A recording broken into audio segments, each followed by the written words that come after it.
Good evening, one and all. It's Wednesday, it's the middle of the week, and that of course means it is time for us to look at some more good old Warframe. Or will it today actually be some new Warframe, now that we think about it? Because, yes indeed, as is in the announcement of Go Live, as is in the title, we have a couple new workshops to have a look at. Oh, yes indeed. Hello there, Betty. How are you doing today? Good evening, Kindergarten 18 he. The Canadian he? He? That's how the bot pronounces hi? He? I suppose it has got two eyes on it, hasn't it? In any case, Ashley the Veteran, thank you very much for resubscribing there, up onto 4 months now. Cheers indeed, and a good evening to you as well. Cheers indeed. As I was saying, there's a lot of things to say, but if Inaros passive uses regular melee, that's really strong. No, should definitely make one. Maybe crazy. So we haven't even started to look at the dev blogs. Can we not have a summary of opinions before we've even opened them? Come on. There's a whole stream of people who want to read through them together as a community, not go drawing lines before we've even got through the intros. Looking forward to Trongle, but yes. The workshops we're looking at today, I don't believe include Dante himself. We'll be looking at all the other details. And Dante, I think, is going to be later down the line. But he's saying, quite well, bit sore after walking 14 miles the second day this week. That is a lot of walking, yeah. I mean, you do live in the absolute out of the sticks, but even then, that's still a lot of walking. Welcome all the same. You can rest here. Here is a walk-free zone, I say as I amble around my orbiter. The Warframe can do the walking. We don't have to. Anyway, we're going to leave this rather deluxe Revenant right here. Let's bring up the first of the workshops. Let's go for the Inaros one to start. I think that's a good place for us to get started. No, fair enough, Tom. Fair enough. So, for those of you completely unaware, Inaros has been reworked. Inaros needs a rework. Inaros has been, to this point, rather lackluster and mostly treated as a sack of hit points, as you might gather from this image right here with a sand cavant in it. Inaros is having a bit of a do-over. It's not as crazy a do-over as with Hydroid, but it is still a major do-over, while still retaining the core of his theme. So, hello, Tenno, DevStream177 outlined our plans for the upcoming Inaros rework in the Dante Unbound update. We wanted to provide this dev workshop to house the information and notes from development tweaks we have made since the dev stream. Let's begin. Upon downloading, let's see, we'll also be getting an inbox message containing 2 times a built former that can be used wherever we want. So basically, because this is a Warframe being changed, they're giving us 2 former to fix our builds, functionally speaking, which is, you know, they always do that kind of thing. It's always nice to have. There is a video breakdown from lead game designer Pablo, but we don't need to do that because they've had some changes since the dev stream as well, so we won't look into all of that. Passive, Inaros still heals from performing melee finisher kills on enemies. This is unchanged, and that's good, you know. High health Warframe has a means to regain health. Solid.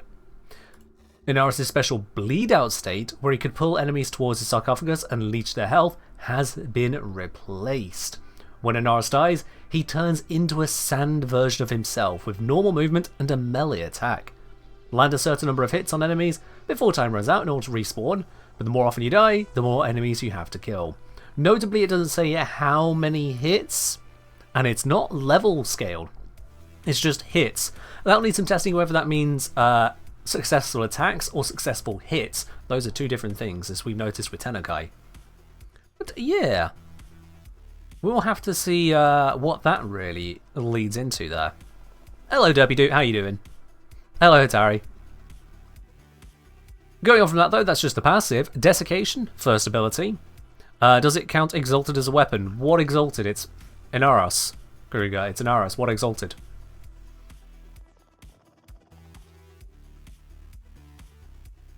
Anyway, moving on from that. Desiccation, largely unchanged. We have fixed issues with certain enemies not being vulnerable to melee finishers. Now this should be more consistent, which makes sense. It's also become the railjack ability, which... Okay, quick question. Has anyone here in the last, like, 4 weeks use the Railjack intrinsic ability, whereupon you can use a Warframe's ability, yours or someone else on the squad, in Railjack through the tactical console.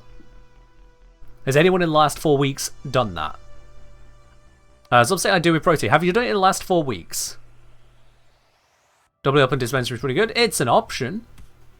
But have you done it in the last 4 weeks? W2 say, funny enough, I have, but only because Protea's Dispensary makes it basically free.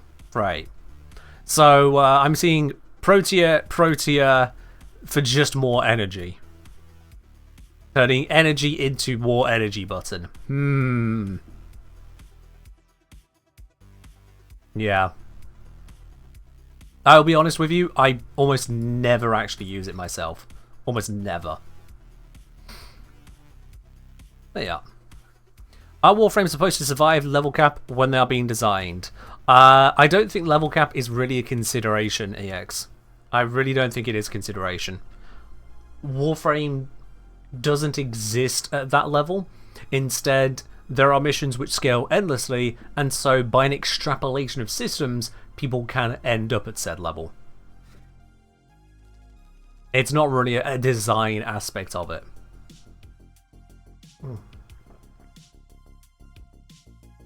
Thanks for the hydrate there, Reckless. So, desiccation, yeah, remaining pretty much where it is. Sandstorm was Devour, so Sandstorm is moving over to his second ability. Devour has been removed entirely, Sandstorm moved over. Inaros becomes a Sandstorm Whirlwind, now with faster animations and movement, so it feels less punishing. Inaros is invulnerable in Sandstorm, so that's kind of a big deal. Sandstorm now has a duration instead of being a channeled power, which means it will no longer block energy regeneration. And you can still choose to end it early if you wish.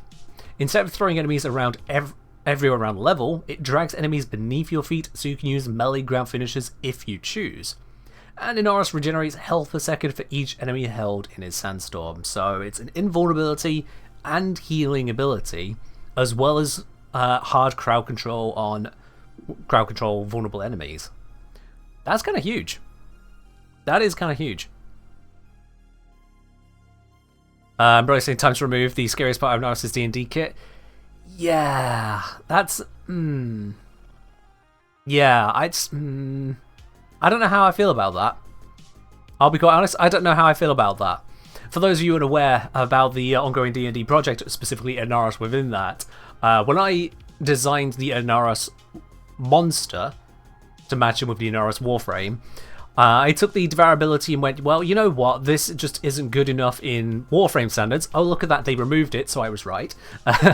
It's not good enough. So I improved its effectiveness and made it where if it killed an enemy, as in a player character, their soul is devoured. Do not pass go, do not collect an afterlife. You need a wish power to be restored back to life at that point. Nothing smaller will do it. But, yeah, so that's gone. That would need a reconsideration. I'll probably do the same as with Hydroid and do a reworked monster. That's how I'll do that. Alright, so that is Sandstorm. It's retaining much of its functionality, but it is faster, it is not an energy drain, and you become even tankier as a result, as well as opening up ground finishers. I do want to test on that real quickly about ground finishers. If it's if you hit more than one enemy at once, if they're all in the same spot. I think I have a means to quickly test that. So I'm saying Devour gets helped when there's only 4 enemies, not 30. Not sure I follow on that. Sorry, Tom. Not sure I follow. Let's see. So yeah, I'm on Vazarin, that's perfect. Let's grab the Inadem. Finishers are powerful. Grab a whole bunch of enemies. And if I just kind of go wadoosh like that. Yeah. Yeah, that did do what I thought there. That did do exactly what I was thinking there. So it did hit all of them at once. See, that's a normal melee attack. That's a normal... Can we get the finisher? There's the finisher. And it just kind of deletes them. Yeah. Let's just get rid of this guy as well, so he doesn't feel left out. And you can see just how powerful that is. One single swipe did next to nothing. Ground finisher, and he's gone. He's just grenadisant.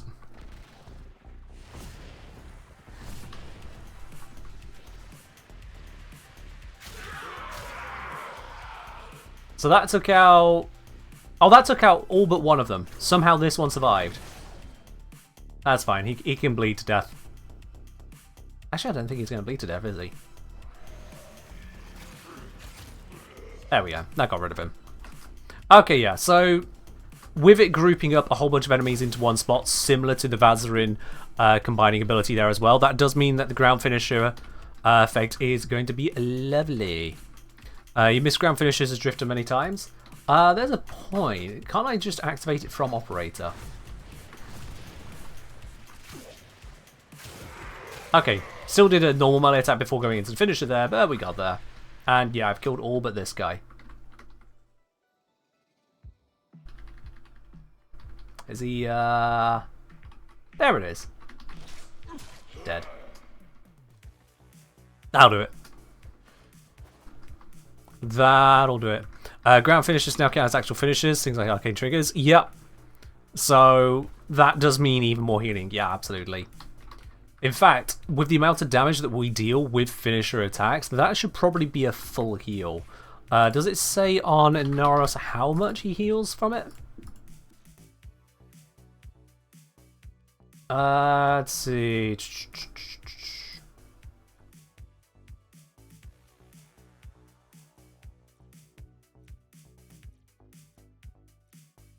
Does it actually say this?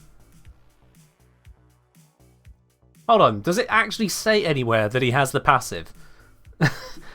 I've never looked at it before now, but does it actually say anywhere?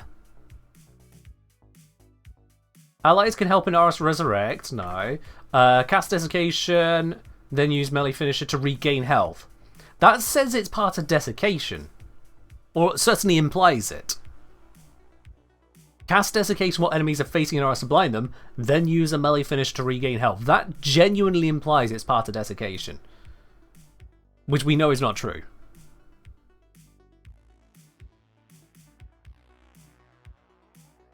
Sure. Alright. Thanks, DE. Is this after rework? This is before. This is before, but it's still going to be, you know, you still heal from melee finishers, so I hope they put that detail in. That would be nice. They could actually mention a Warframe's features for once. That, all of them. Dear. Hey, Dark Park, we don't just make random bad jokes here. Come on, man. At least be relevant.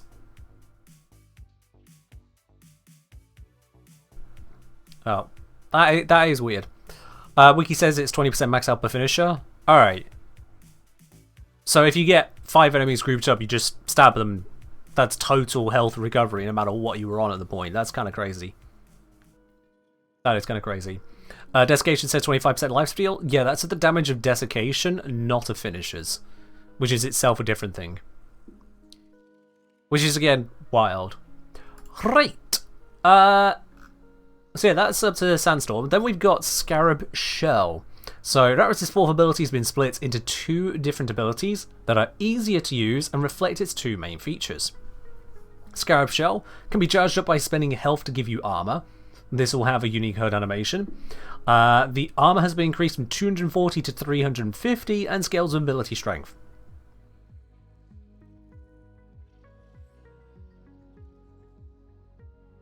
I'm misreading that, aren't I? I'm definitely misreading that. Yes, Desiccation deals really low choc. That hasn't changed. Really low damage choc.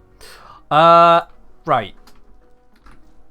So this is why Scarab Swarm feels like one of the most underwhelming abilities in the game to me. Because Inaros... Do I have an unmodded setup? I probably don't, do I? I've got a load of broken setups. Let me just kill this one real quick. Right, so Inaros has 240 armor. And with Scarab Swarm, basically gains another 240. Doesn't take into account modded armor. Yeah. So that's low armor plus low armor. Consider that Defy gives 1500. Or 750 on the Helminth system. So the Helminth Defy gives more armor than Scarab Swarm. Armor has been increased from 240 to 350, I presume just of the Scarab Shell, and scales of ability strength. Even then, 350 armor is sod all. Like, do I need to immediately notepad this? 240 base armor. That is a damage reduction. That is not a good arrow. That is a damage reduction of 240 over 540. That, as we saw in the game, 44.4%. Currently, if you double that, giving you 480 base armor, 480 total armor, that is a total damage reduction of 61.5%. Even if we have 200% strength with this, giving us 700 additional armor, we'd be at 940 armor, which comes out to 75.8% damage reduction. That's with 200% strength. Which is tiny. That's a tiny increase. To put that into perspective, damage taken... Yeah, the damage taken with 240 armor. If you take 1,000 damage, you actually lose only what's that? 556 damage. Health lost. That's for our. So from 1,000 damage, you get that. With 940, you're going to lose instead 242 health. Effective reduction. That's going to be 1 minus 242 over 556. Which, if I can use my calculator correctly,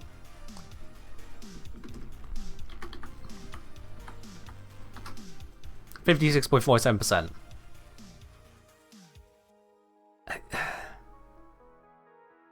Like, look at that. That's with 200% strength, you would have a 56% damage reduction. Can you honestly tell me that sounds like a good result?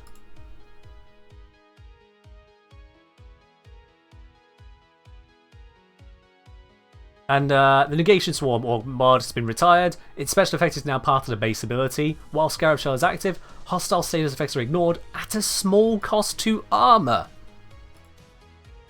Please see all the changes below for more information on retired Negation Swarm. So, Warding Halo. 90% damage reduction. Invuln on breaking. 100% status immunity. Scarab Shell. Much less damage reduction. No invuln. Resource gated status immunity. Good point, it's invuln on breaking and casting for the Warding Halos. You compare those two abilities. That Negation Swarm worked before. It is, but it's still not good, Solomir. Notepad is behind me. Oh yeah, I've got so many notes to make, it's ended up behind me. Let's move it over this side. We do that. There we are. Oops, now I lost it entirely. Like, you look at these two abilities, and where is the balance between them two? At what point should Scarab Shell feel worthwhile? In fact, I'm curious now. I'm gonna need a second notepad. I know, kind of wild. We're going right the way out here at this point. Second notepad time. At what point does Scarab Shell hit 90% DR effective. At what point does that happen?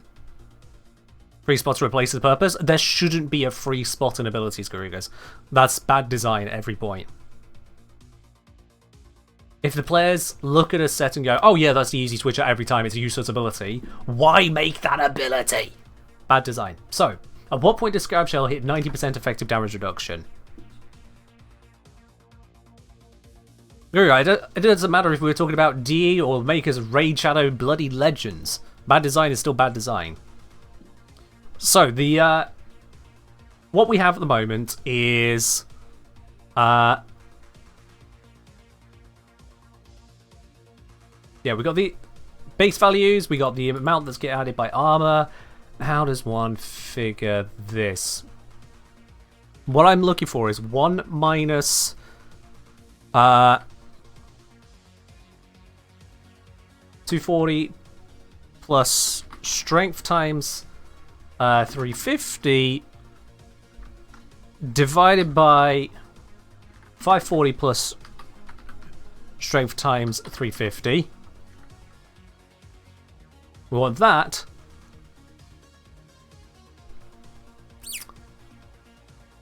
Divide. Yeah. So this will be total damage taken after that amount of armor.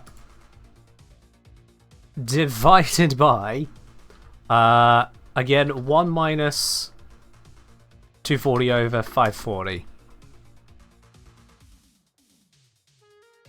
Equals 0.1. That's what I want to resolve. So if we go strength is X, I want to know what's the value of X here. And luckily, we can just go to something like Warframe Alpha and just shove that in and see what happens. X is... you kidding? Alternate forms, assuming X is positive, 13.8857. That is 1,389%.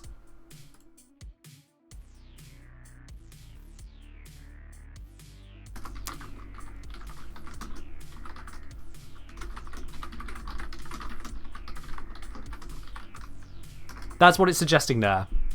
And I'm going to triple check my math there. Let's make sure this is correct, because I may have mistyped this equation so far. So let's verify that the other way around. So 1,389% strength means 350 times 13.89 for armor. And we would therefore gain 4861.5 armor. Alright. Gone from 240 to 5101.5 armor. Which in itself means then we've gone from the 44.4% damage reduction, as we know before.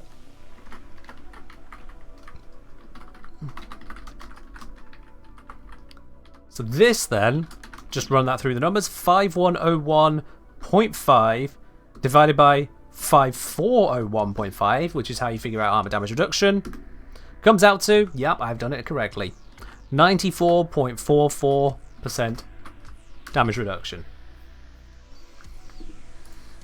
Which is effectively 90% reduction and then 44.4% reduction multiplied together. So, yeah. This is correct. We would need 1,389% strength for Scarab Shell to have the same damage reduction as Warding Halo, and it still wouldn't match the other features of Warding Halo. The only benefit it would have at that point is the armor would just be there. The damage reduction stays until you get rid of the ability. Which is insane. Health drain factor? I'm not even counting in the fact that you'd be spending health to get that armor, yeah. Because you'd be spending energy, you'd be spending some amount of resource in whatever function to get things to cast. The point is just how ridiculous this value is to get what's considered a standard damage reduction. To remind you, your Rayleigh was buffed from 75% to 90% damage reduction on Merlina because 75% wasn't good enough. If I rerun this equation at 0.25, let's see what strength it would be to have the damage reduction that was considered not good enough on Uraili.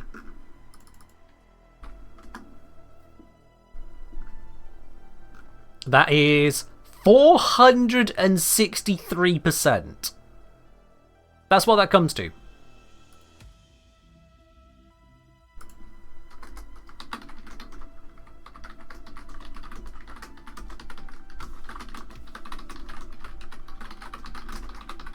That's what that comes to. Uraili, who has increased mobility, who has multiple crowd control lockdowns, who has access to shield gating, because Inaros does not, don't forget.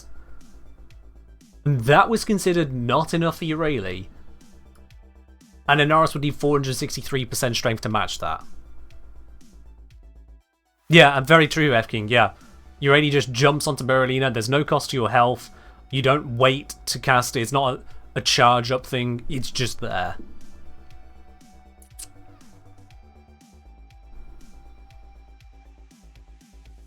So that's pretty bad. Yeah, that's pretty bad. So I'm gonna say, I guess the sheer amount of health Inaros has is supposed to even that difference out. The problem is that it's still a multiplicative effect. It doesn't matter that he has lots of health. He already has that amount of health. An ability still giving you solid damage reduction is giving you solid damage reduction.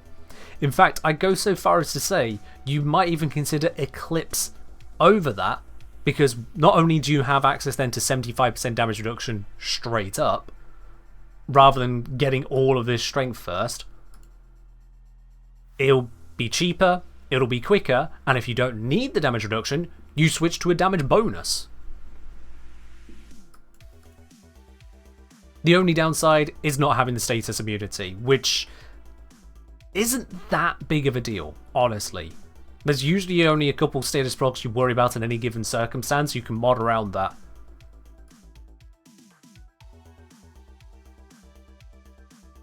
You could even go Defy of all things. I wouldn't recommend it, but Defy, with its 750 armor cap, would be the equivalent of a 214% strength in Inaros with this new value. 350 just doesn't do it. It just doesn't do it. So, yeah. Double notepadded it, but my point is, Scarab Shell does not look good. Does not look good. Rather say, wait, brain fart on my mental math. You'll need 15 to 1 strength scaling for 200% strength. To 5.2k armor.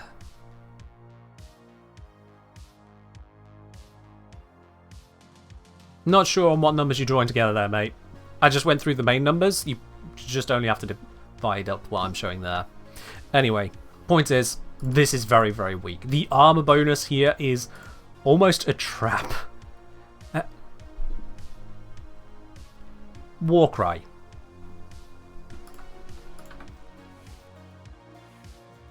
Just remind me, Warcry. How much does that give? And when I say remind me, give me a moment, I'm literally loading in. How much... Oh, for goodness, sticky corner. So glad where that's gone. Warcry. This gives a 50% armor increase. Okay, so that is going to be much lower. That would give 120 multiplied by strength. Whereas this will give 350 multiplied by strength. Assuming it scales linearly. So Warcry would be a hell of a lot less. I was concerned for a moment. I was concerned that they would be closer values, but thankfully they're not. Oh, but Warcry does still give a DPS bonus. And Eclipse still exists. And Defy still exists. So say even for normal Steel Path health tanking, the armor provides leagues more value to Scarab armor than Scarab armor's damage reduction. Yeah, there's still the status immunity, don't get me wrong there.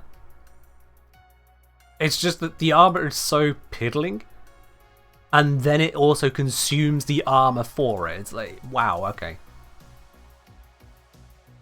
Would that be 50% additive or multiplicative? Additive to mods, Chalk. Additive to mods. Alright. Also, hi Bowser. Didn't mean to miss your message there. Welcome on in. Welcome on in. So, yeah. I look at this like... I don't think this is really the improvement that Inaros was looking for. It's just not, to me. Yes, Atlas does get more armor. Atlas manages to get up to 1500 armor, so you need a very high strength on this to beat that 1500, yeah. It's just, it's not there. Whatever this is, it's not there. Which brings us then to Scarab Swarm. Scarab Swarm no longer requires you to charge up the ability by investing health. Cool. On cast, enemies in a cone or attacked by scarabs do 1/10 of Inaros' max health as corrosive damage per second.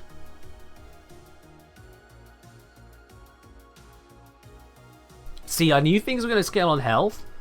I wasn't expecting to read 1/10 of Inaros' max health as corrosive damage per second.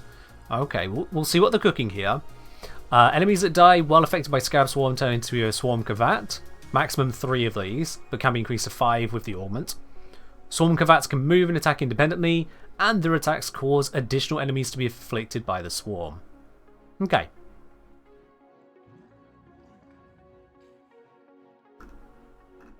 No health change is announced, so we can assume that Inaros' max health is where we're at the moment as well. So, Inaros, what is your max health? If we throw the Umbral set on, which by the way, Umbral Fiber is doing sweet FA for you, but let's have a look. If we throw the Umbral set on again, how much do we get? We get 6,762 health. Yeah, it's a rank 30 frame, so that's fully there. So that would be 676 damage per second.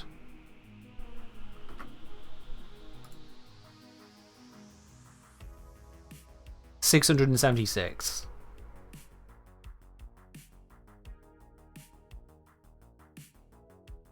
Plus Prime Figure? Prime Figure's not exactly going to take us vastly higher. Do I have shards? I don't have shards put on it at the right moment. But if you want to talk Archon shards, sure, let's talk Archon shards. Archon shard, Tau Forge, 225 extra health. 5 of them together, that's 1,125. Wow. Yeah, it's not exactly the orders of magnitude here. So guys, rather than quibbling, oh, but what if this could be 9,000 or 12,000? Rather than quibbling that, I want you to think about what 676 damage is on a 4th ability. Okay? I want you to be thinking about this real quick.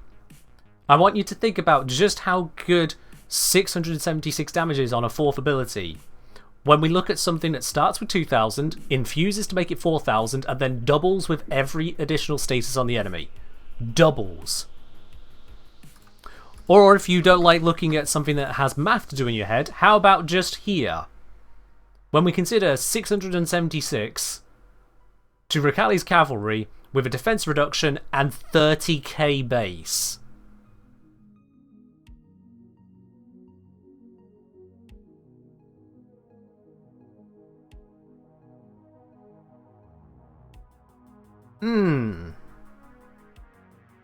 I ain't vibing with that. W Duke saying the only real benefit you're getting is a corrosive procs at this point. Yeah, corrosive procs will absolutely be there. One would hope. One would hope the corrosive damage per second means also corrosive procs. Can we get it? This doesn't get bigger apparently. Okay, fair enough. I was hoping it would, but sure. So we'd hope there's corrosive procs, but here's my concern there. If it does corrosive procs per second, 1 per target, then you'll get a maximum of 8. Because by 8 corrosive procs, they'll start expiring as fast as they're arriving. You won't even hit the normal corrosive procs stack max, let alone emerald shards. Now that's still a benefit of armor reduction, but it reaches a limit there. You would need to invest into status duration on the frame. which is very hard to achieve. That's something that Citrine does with Prismatic Gem. Dragonfire saying extra summons to pull damage off you could prove itself in combat, potentially. That's assuming the Swarm Cravats can be attacked. Which isn't clear to me. I don't think they said anything about that. I genuinely can't remember. It's not written down here, so I don't know. But 1/10 of Inaros' max health is corrosive damage per second. As the base amount. Sure, you can scale that with strength. Sure. But that's a low number to be starting from.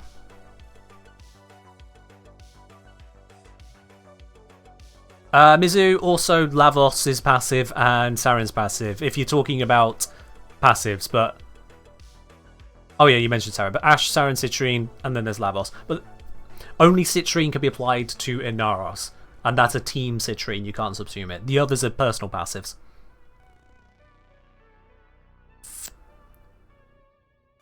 So yeah, we'd have to see how this works, but... If this is supposed to be a damaging ability... In the order of 600 to 1,000 damage per second base.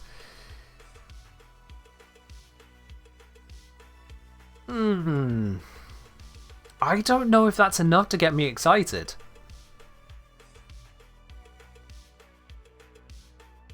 Ray saying, if I remember correctly, Scarab Swarm damages an AoE and heals allies for the same value. Is that retained? There's no indication of that because this is a splitting of abilities.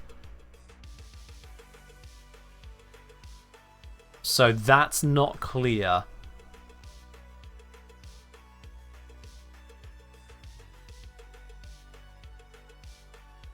Yeah, that's not clear on this one. Yeah, WD, yeah. It may still be a healing thing, and fair enough if it does provide a source of healing. At 1/10 of Inaros max health and then some amount of healing percent. What's the current one? Do we know? Is it going to tell us? Is it a percent based?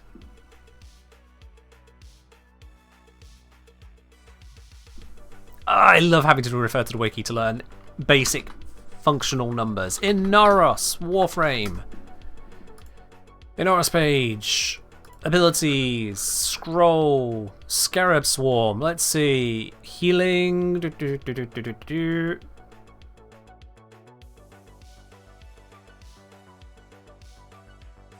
Not clear, just looking at the quick stats. Okay. Can send out a thing. Cause an artist to consume 25 energy, 25% of his total armor bonus, launch scarabs. Once launched, deals some amounts of thing. Each swarm host generates an aura that converts damage dealt by Scarab Swarm into health points for Inaros and his allies in range. Doesn't suggest any conversion rate, so I guess it's 1-to-1. One would guess. Hello, shut up. I'm doing alright. Yeah, okay. That's weird.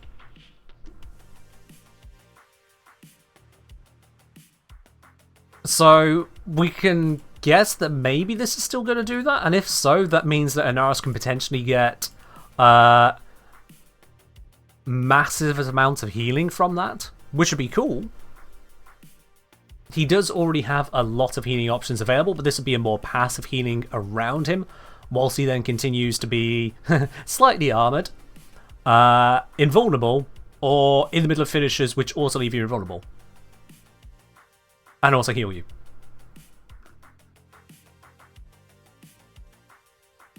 Yeah, as an individual, as a healing ability, it's a lot.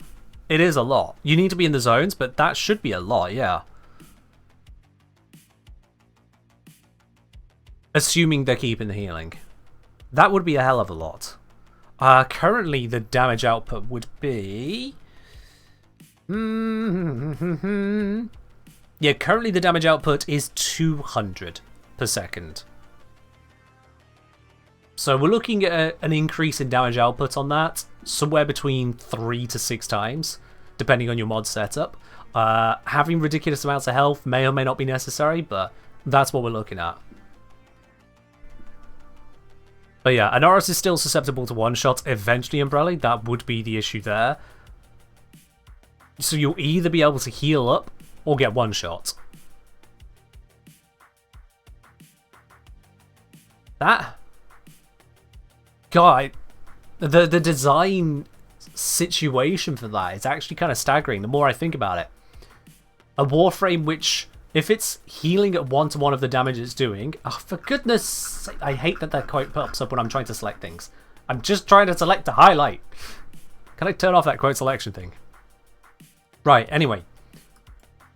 With this, if you're dealing 1/10 of your max health as damage base to enemies in range, and you give yourself even a moderate strength to increase that, you're looking at dealing maybe as much as 1/5 of your health, max health per second to enemies, and then healing from those same enemies. You could potentially be healing up your entire health pool every couple of seconds. But if you're in a situation where you're taking damage equal to your health pool every couple of seconds, then the moment that this is not in proper effect, you die in 2 seconds. Do not pass go, do not collect 200 energy. You would die faster than most people come out of their shield gate.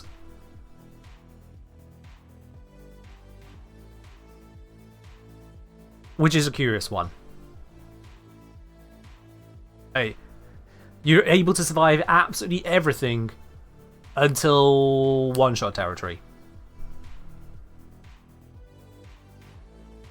That's kind of wild. Spend more time with Sandy Boy than Mummy Boy? Potentially, yeah. And then there is the augment, yeah. As Zom's pointing out, Desiccation's Curse is... Instead of turning enemies into a sandy copy of themselves, they become Swarm Cavats. Fair enough. Elemental Sandstorm, no change. Negation Swarm is now Negation Armor for its new 3. When Inaros takes fatal damage, consume Scarab Shell to heal and become briefly invulnerable. Inaros is affected by a strong bleed status when this ends. So you need a way to kind of heal around that as well.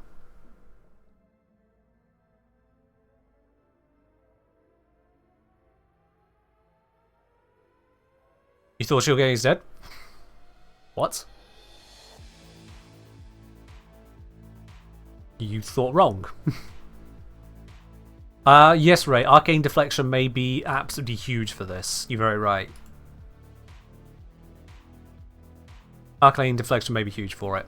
Or Rolling Guard, yeah. Anything that just goes, haha, status effect, nah. Which is ironic that you'd be going for the haha status effect on the ability that is haha status effect.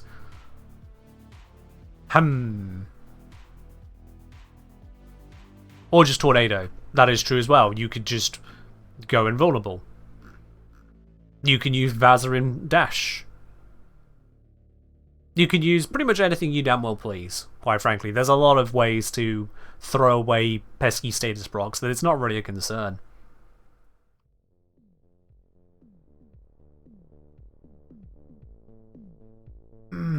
Okay, so reconsidering all of this then. So we got the passive, which is saying, hey, if you're going to die, maybe don't die.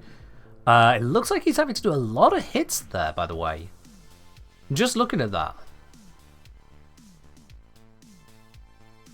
That is a lot of hits, and I can't tell if this and a melee attack is a special one for Sandy Boy.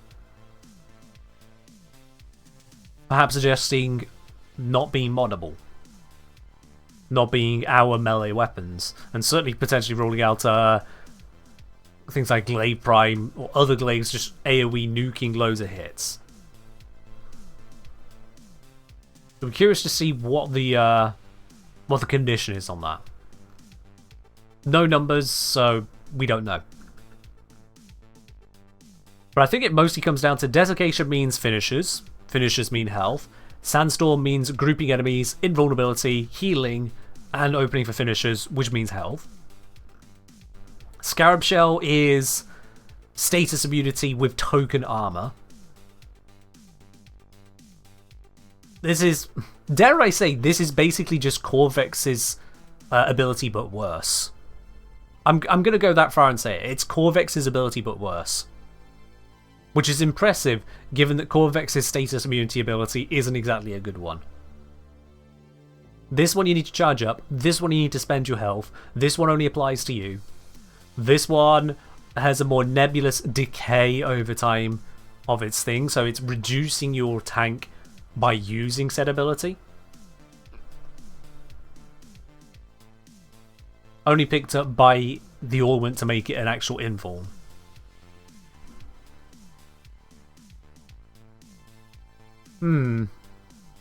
As I was saying, they said it has the shortest cooldown on any death prevention, but there's no cooldown mentioned, just so you have to recast it. Yeah, we got no info on that either. Mizu's saying, Corvex and RS3 are like Rhino and Rev 2. No. No, come on. What? You might as well have just told me that a light ball was like a nuclear bomb. They both give off light. Sure. No, come on, no. And then Scarab Swarm, which I'm genuinely concerned about the potential for the damage scaling on that. I wonder if the damage scaling is just there for the fun of it.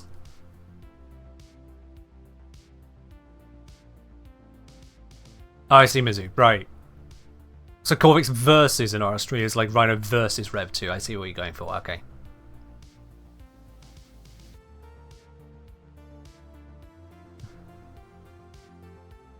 Yeah, I do think it looks like Scarab Swarm. The damage on it is just kind of there to have the, hey, what if your health mattered? But the rest of it, if it's staggering enemies or otherwise distracting enemies, that's a form of crowd control. If it's well, yeah, if it still does the healing, then that's literally healing. Did that apply to allies in the current version?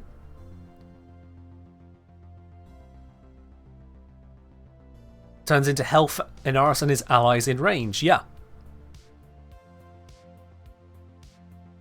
Affected allies includes all Warframes, companions, Eidolon lures, summoned allied units such as Spectres, allied invasion units, hostages, Kavor defectors, sortie and arbitration defense operatives, and defense objectives. Wild.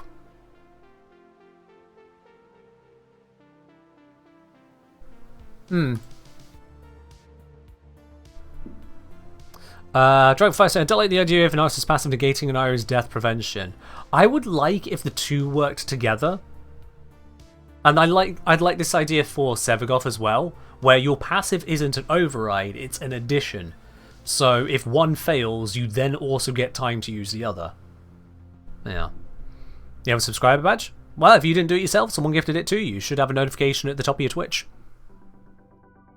Oh, and Sampade... Wait, Sambade.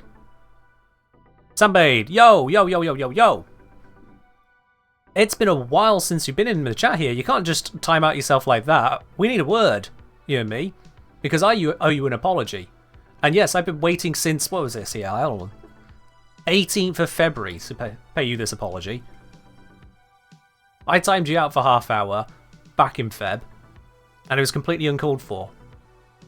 I can't remember the exact details, it's literally been that long since we were here, but I do recall in my head that I owe you an apology, dude. Sorry about that. I was not in my best mood that day, and you took the brunt of it. Do you still want your timeout now? That you've requested this time? Because I can still do that, but I wanted to double check on that. Do I have a video for Shieldgate you can watch later? Yes, I do, actually. I think if you do !Shieldgate, it should bring it up. Or just search the YouTube channel. Or go to my catalogue, !Catalogue. Sambade still wants to time out. Alright, my dude. Enjoy your lovely 2035. This time at your request.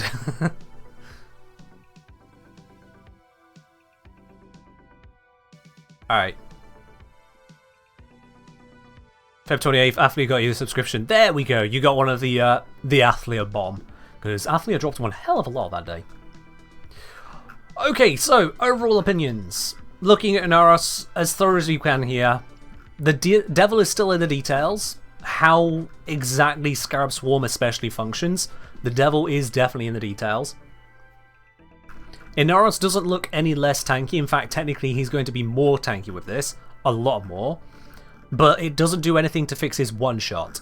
The only fix to the one-shot is Negation Swarm, turning into Negation Armor. So his tank is just stronger until one-shot territory, and that one-shot line has moved slightly higher. Just slightly. He will be more capable in preventing the one-shot from being able to even hit him in the first place with his improved Sandstorm. So that's cool. Just because of how effective it is grouping them together at his feet, that he can get that heavy ground finisher. Beyond that, is the rest of this enough to make people want to use his abilities? Because his 1 isn't really changing, so it was always there. Did people care, and do people still care? His Scarab Shell is basically just the main part of Scarab Swarm, which people only used because it was there. If someone had the ability to subsume on a 240 armor ability, you could be damn sure no one would. The Scarab Swarm, if anything, is going to put it on people's radar that this exists. How useful that's going to be is all going to come down to those Swarm Combats and how it functions in-game. Now, the most curious thing for me is that Desiccation largely unchanged. We fixed issues with certain enemies. Have they made it permanent? Because that's one thing that I felt. I think I mentioned this in here in the One Small Change. I can't remember if I went for that or his passive. I think I mentioned his Desiccation.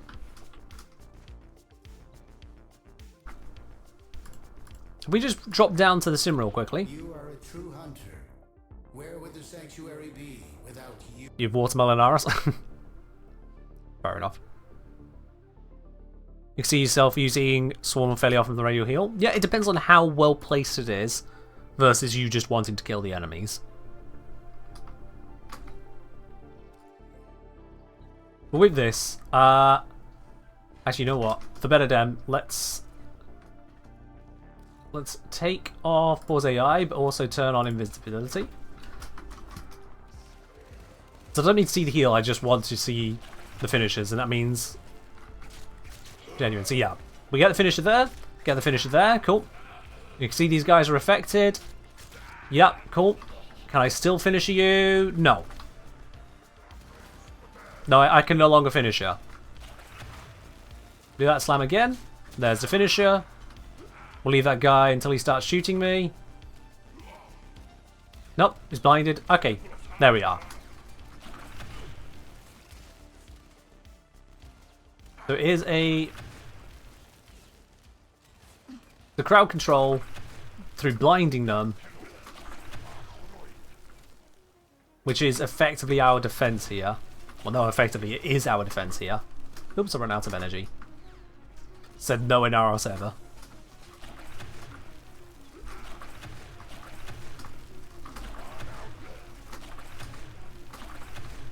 And this is without any range increase.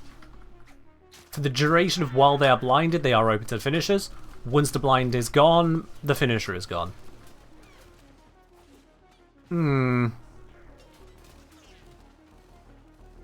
Unsure on that. Ray said I could see Chroma's ice elemental will be very useful here. I don't. I mean, it's an armor update, but yeah. By the way, do you have the tornado augment since you're already in sim? Wondering if you could check something for you. Let's see, do I have it? I should have it. Oh. I have Chroma's ward on at the moment. Let's grab a different one. Here we go. Elemental Sandstorm. I need to rank it up. Sandstorm gains some ability range. There's 25% chance, or some amount of chance, whatever it is, ranked up, of inflicting status effects based on the damage types on the monster of the melee weapon equipped.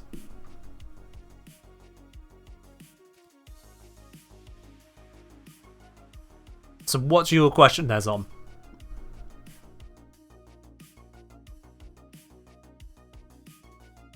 Wondering if influence works with it. That's easy enough to test. Let's try that out. So that'll be... Yep, melee influence. So that's got the electric, it's got the setup. Let's grab the NATO. Don't know why Master Thief was on there, what the hell. This ain't going to be the full effectiveness, but we can give it a try and see what happens. Let's build this for range.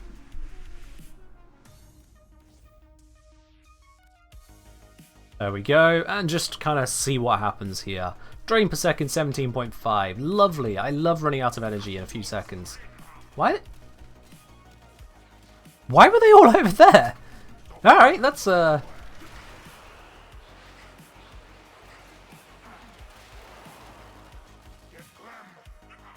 Well, melee influence didn't proc.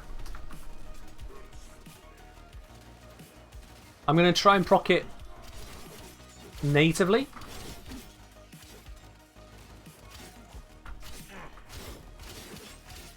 Okay, there's melee influence. And if it was procking, I didn't see it. Because there's not procs on all bunches of enemies, no. It doesn't look like it's on. I might be incorrect, but it doesn't look like it. I would say no. Also, the current state of Scarab armor. There we go. I have Scarabified these guys. We got the crowd control. And it's a continuous crowd control. That's of note. And it's spreading. Oh, and it ran out.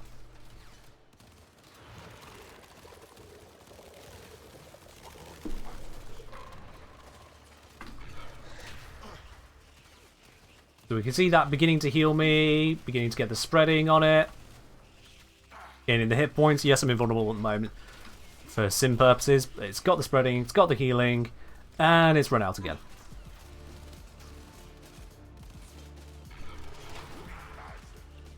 Okay. So that functionality, yeah, it does look like that's going to be all about evasion. This is avoiding them hurting us. What changes did you miss? The entire workshop.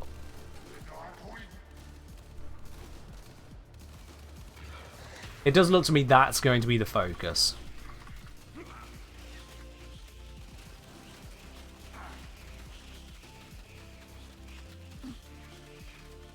Now this at the moment is set up with, what damage have I got on that? So this is 508 damage per second. The base of the ability is going to be about 3 times that strength, was it? Yeah, with the health I have on this Inaros, it'd be about 3 times the strength. So instead of doing 7 damage a tick, we'll be doing 21 damage a tick against these guys. And there's no corrosive procs at the moment, despite this being corrosive damage. I don't remember if... Well, let's have a look. Did they say you'll get corrosive procs? Corrosive damage. No mention of corrosive procs. I'd look at the graphic, but it's bloody impossible to see.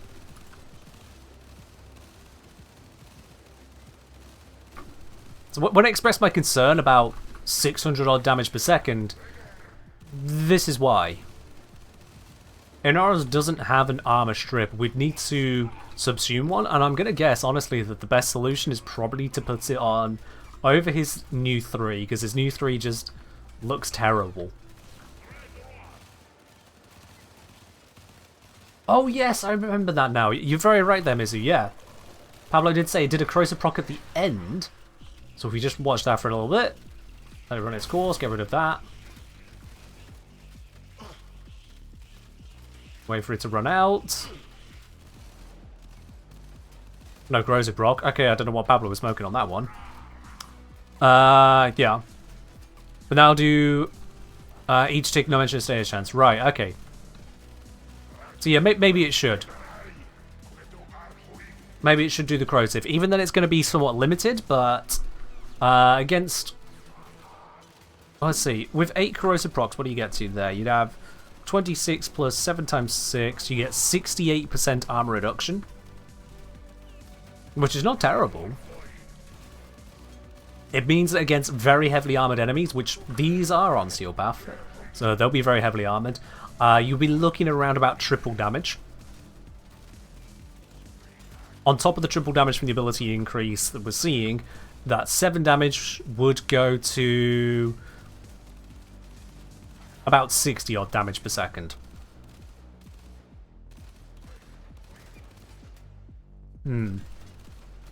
60 damage per second.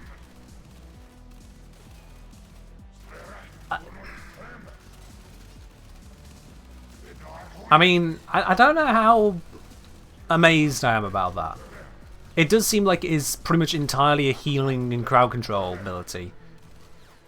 And the damage just kind of happens to exist around it.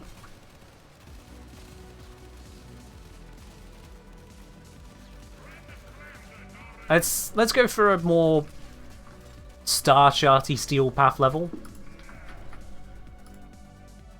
Yeah, something more like that. How much do we do then? Because we can multiply this by 9 to get an idea as to post-update. So yeah, about 90 health per second.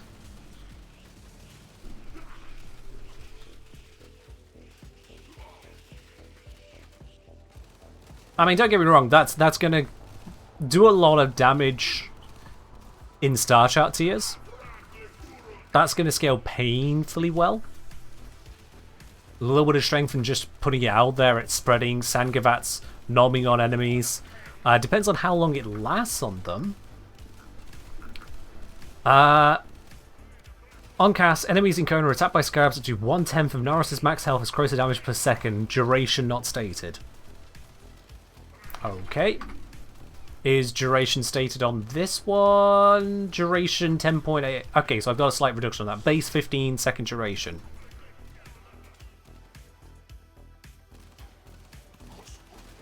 So if we just multiply that together, 600-ish damage base from his max health with Umbral set. Multiplied by 15 seconds, that's 9,000 total damage per target. I mean, that's kind of beginning to get somewhere. Right up until you remember how much HP some enemies have.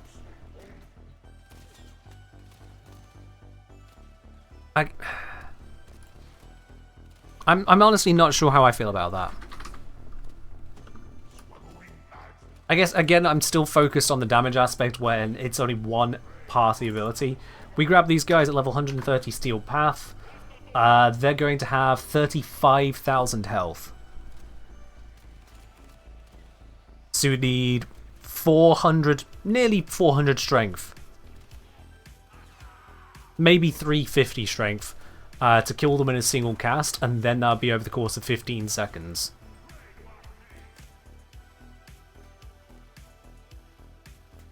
Maybe Ray, but that's only if they set a new duration. One thing of note is that on this one, in this current version, spreading does not then also extend the duration.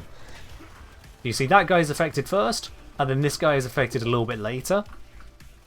So we're going to run through the 10 seconds for a bit now. And they both stop at the same time. So the spread has a shared duration. So if it maintains that as well with the Sandkavats, I can see that running out pretty rapidly. Making it a temporary heal. How much does it cost to cast that ability? 25 energy. Which again is weird for a 4th ability. Assuming they keep the 25 energy cost as well, which again we don't know. ++ on that counter.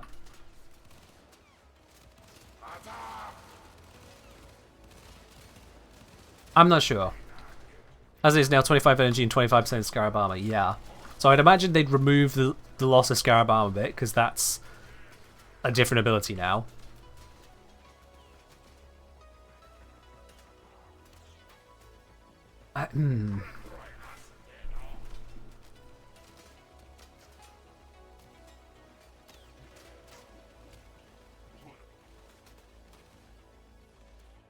I'm not sure. Math Happiness say at the same time, Inaros uses rage, energy cost is low anyway. That's a fair point, yes. Energy on Inaros shouldn't be a problem for that reason. If you're out of energy, it's because the enemies can't shoot you. And if they can't shoot you, you might be doing too much. Yeah, that's a fair point.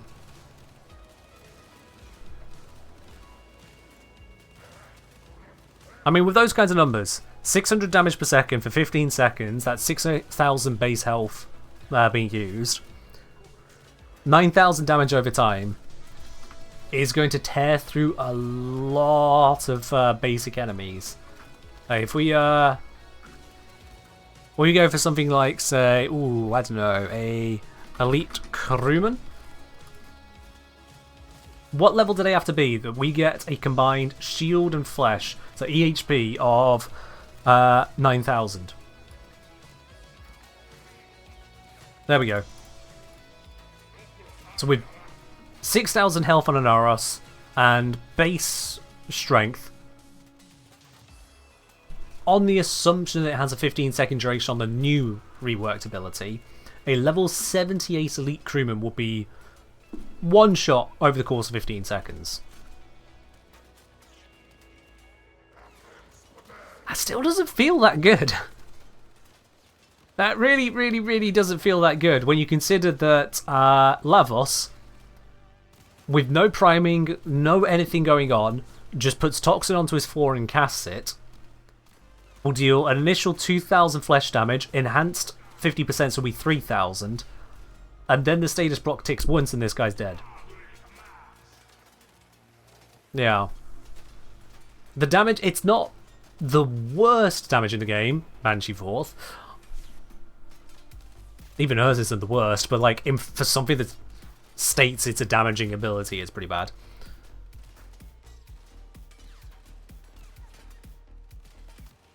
So it's not the absolute worst, it's just, it feels a bit mid, and then there's the potential that it's still healing like crazy. Which puts Inaros into that, as I mentioned earlier, that weird spot where he becomes able to tank absolutely everything up until the moment he gets one shot.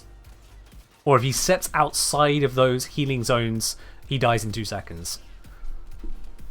He just lives, dead.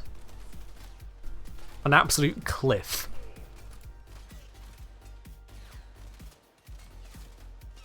But Scarab Shell, out of all of this, has to be the absolute worst. Scarab Shell is just bad. And I would recommend you helmet over that one every single time. It doesn't matter what content you're going into, it doesn't matter what you're thinking of achieving, Scarab Shell is the absolute wipeout one, unless you're using the augment. Yep, good points on, yep. If you're using the augment, then I'd consider it either Scarab Swarm, depending on how functional or unfunctional it is, or, honestly, Desiccation might be up there. If you're not focusing on finishers. Because if you're not got a good finisher melee weapon, if it can't one-shot the enemies, then you'd want to get rid of that in favour of using Sandstorm for your healing approach.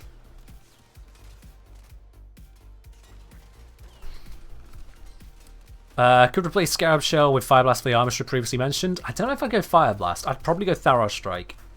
Or Terrify. Something to that effect. Fire Blast can't do a total armor strip, and that's a problem in itself. Yeah, I really do feel like Scarab Shell is being held up by this augment, Negation Armor. If Negation Armor didn't exist, Scarab Shell would be forgotten.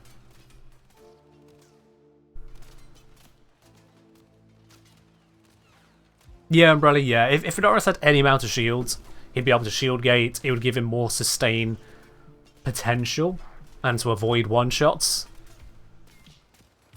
But, yeah.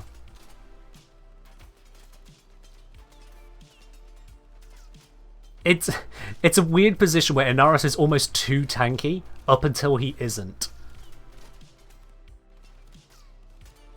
And that is more symptomatic of Warframe's level scaling in general, which you'll notice in pretty much any sheer scaling MMO or RPG MMO where you'll get your high level character and they just wander into anything not at the same level and they're just like, oh, I'm taking 0 damage.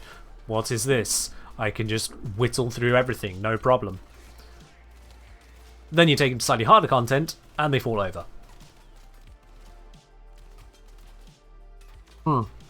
Yes, I'd imagine Garuga's here does have a lot of experience on this matter. Garuga, the person who plays nothing but a health and armor tanking Valkyr.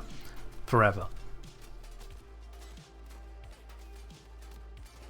Isn't Blitzeximus still bugged with its attack counting you as a wall and hitting way more than it should? I have no idea what you're on about on that one, sorry Mizu. Not heard anything about that. Let's get rid of all the gunshots, by the way. That's enough of that. That was beginning to get slightly annoying.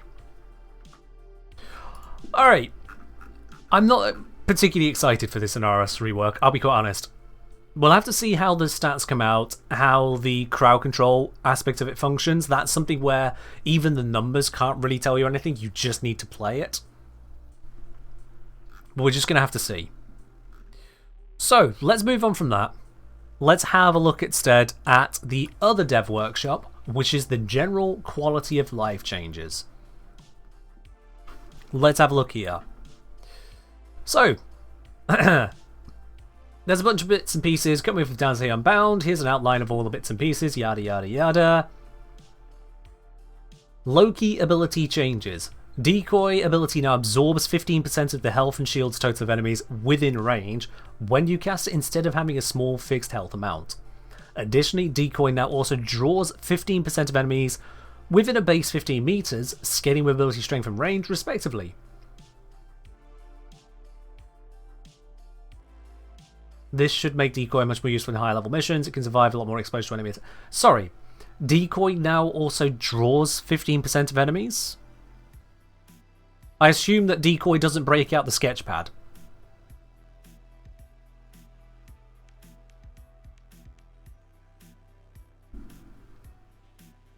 Like a taunt? So, what, just 15% chance that they get drawn in, or...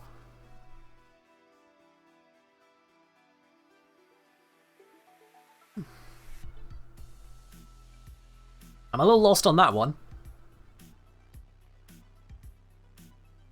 Yeah, because it doesn't sound like that's a mag pull scaling, so it is just a number of enemies will be attracted to it, but I thought enemies would attack decoys in general anyway. They would see decoy, treat it like Tenno, go to attack it. So what does this really mean, and why is it 15%? Now, if you pop down a decoy, you kind of want all of them to be going for it if they can see it and not you. Draws aggro, takes Megan. Alright. Does it 15 enemies doesn't mean one enemy gets close? 15% of 15 is not 1.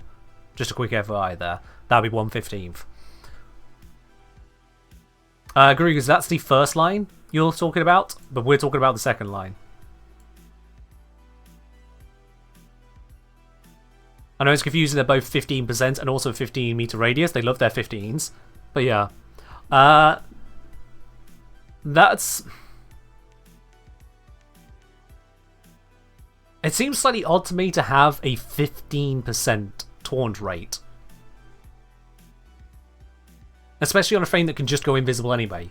Like, if you go invisible and cast Decoy, what are the other 85% of enemies doing? The other 85% of enemies are also going to want to attack the Decoy, right? They're not just going to go, well, you've got that one handled, we'll look around for, I guess, no one. They're going to attack it, right? So, is this just for the case of if Loki and or his allies are nearby and potential targets for the enemies and Decoy is spawned, then some of them, and only some of them, will go for the Decoy? That line isn't there on your side of things. Let's give it a refresh. Oh, what do you know? Alright, yeah, well, that... I see. This dev workshop has been workshopped. Alright, thanks for the heads up on that one, Umbrella. Since I loaded this page an hour ago, they edited it. That works. Problem solved, absolutely. Problem solved. Moving on then.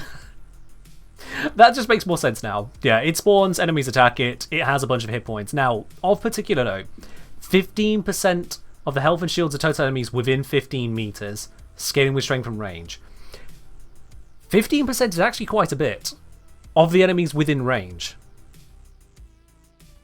15% is quite a bit. As we've just covered, you get something like the Elite Lancer. We grab that there, we go to level 130, you know, at Steel Path Sedna, thereabouts. Clone Flesh 17,400, multiplied 2.5 times for Steel Path, that's going to be 43,000 or so hit points. 15% of that is still a lot of hit points. Yeah, that is... Oopsie, I times it by the wrong number because I mistyped. That's still 6,500 hit points. That's Inaros level hit points for one Elite Lancer in range. If you have multiple Elite Lancers in range, and let's face it, in many missions you do, that's multiple Inaros hit points level tank before even including strength. That's a lot. It's going to take them a while to shoot through that. Yep, that's going to take a while. And outside of endurance runs, enemies are almost always going to be bad at shooting themselves, which means they're going to be bad at killing decoys. Nothing about armor. True, nothing about armor. But as we covered earlier, Inaros and armor isn't exactly a high value. It's really not. He starts with a base armor of 240. It's not a lot. So that decoy is going to hold on quite well. Certainly if you get a whole bunch of enemies around like that. I mean, butchers aren't great for hit points, but if you get a bunch of enemies around, you get... Screw Elite Lancer, you get one heavy gunner. Just one heavy gunner. Level 130. Same as before. Clone Flesh, multiplied up. That's going to be 89,000 base, so multiplied by the 15%, 13,000 health. And then think about Xmas units, with their hit points too. That's going to be a lot of hit points. It almost begs the question, why isn't Decoy just immortal? Or just on a timer? Because that's going to be a lot of hit points. Will Everguard count in? I don't think it will, because they do specify health and shields. So I don't see why it should count Everguard. But then they may code it differently. It may have just been a misspeak on their part. So, who's to know? We don't know. Up the counter. But that's going to be a lot of hit points. I mean, you guys have seen me walking through missions with health tanks and just kind of wading through it in Steel Path missions already. So you give them enemy health level tank. Yeah, that's kind of wild. Anyway, moving on from that one. Low-key switch teleport. Will no longer reach you in place after teleport. Will now grant you a short burst of movement speed at a 50% increased speed for 5 seconds. Scaled by strength and duration. I've got nothing to add to that, honestly. It's quality of life. That's all it's meant to be. You can now move faster out of the teleport rather than getting locked into place for a brief moment. Yippee. For anyone curious as to how that looks, we can demonstrate that. It's not that button. Loki! Switch teleport available? Yes, it is. There we go. Pause an enemy. So currently, this is how it works. If I aim at this guy, and then I can start running again. I was holding run the entire time. So yeah. Ray saying that might get Loki banned in the speedrunning community. That community can do what it does, quite frankly, Ray. Whatever they want to do. I'm not fussed about what bans they may apply. It comes to something when a community about speedrunning goes, ah, but that was very speed. So, whatever, I leave them to it.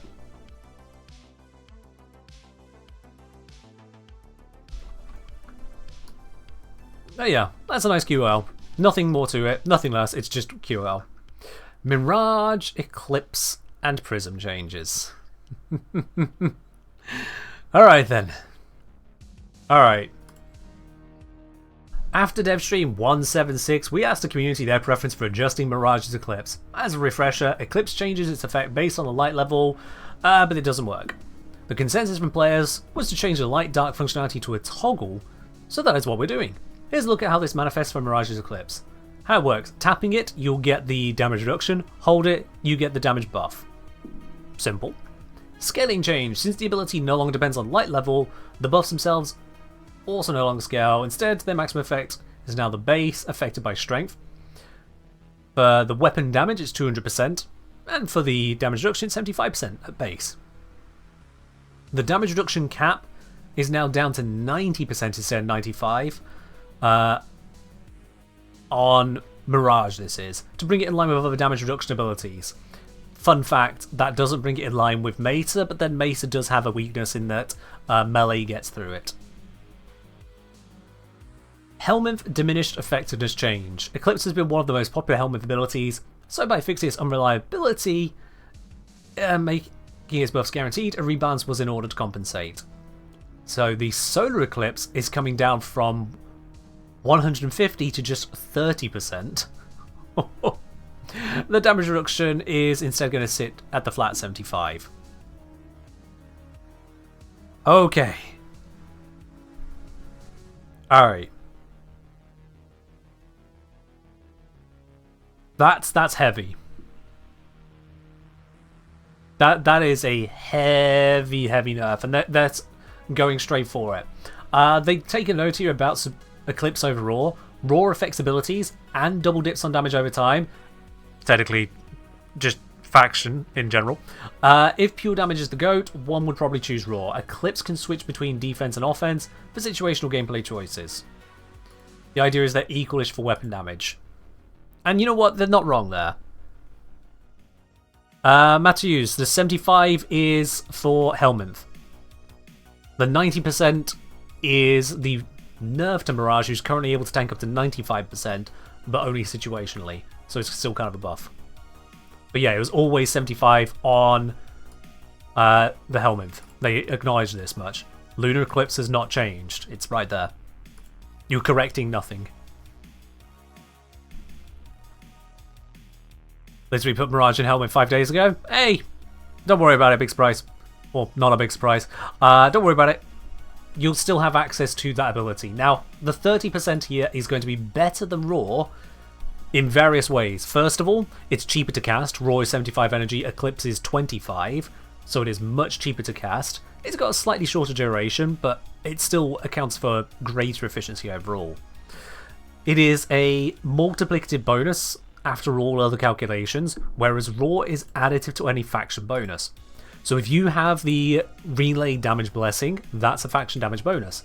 If you have a faction damage bonus on your weapon, such as from a Riven or a Bane, that is additive to Raw as well. In those circumstances, the 30% from Eclipse is going to be better. Whereas there is not a scenario you need to worry about. Well, it's going to be better for weapon damage. So it's not a scenario you need to worry about either where Raw could be giving you more damage reduction, it just doesn't do that. So Eclipse does have a number of benefits to it. It's just that Raw does indeed affect abilities, Eclipse doesn't touch that. Raw does stack twice onto normal status block application and can be continuously reapplied through other features too that spread status effects. It gets kind of wild. And yeah, Raw applies to teammates without an augment, as Shock says. Does Eclipse have a better casting speed? I think it does as well. It's not the biggest deal, but you're right, it does have a slightly faster casting speed too. So overall, Eclipse and Raw are going to be a lot closer together. A lot closer together. If you're currently using Eclipse, you will notice that you'll be worse off in a lot of ways. But not to the point, I'd say, where ditching it in favor of Raw is just the obvious answer.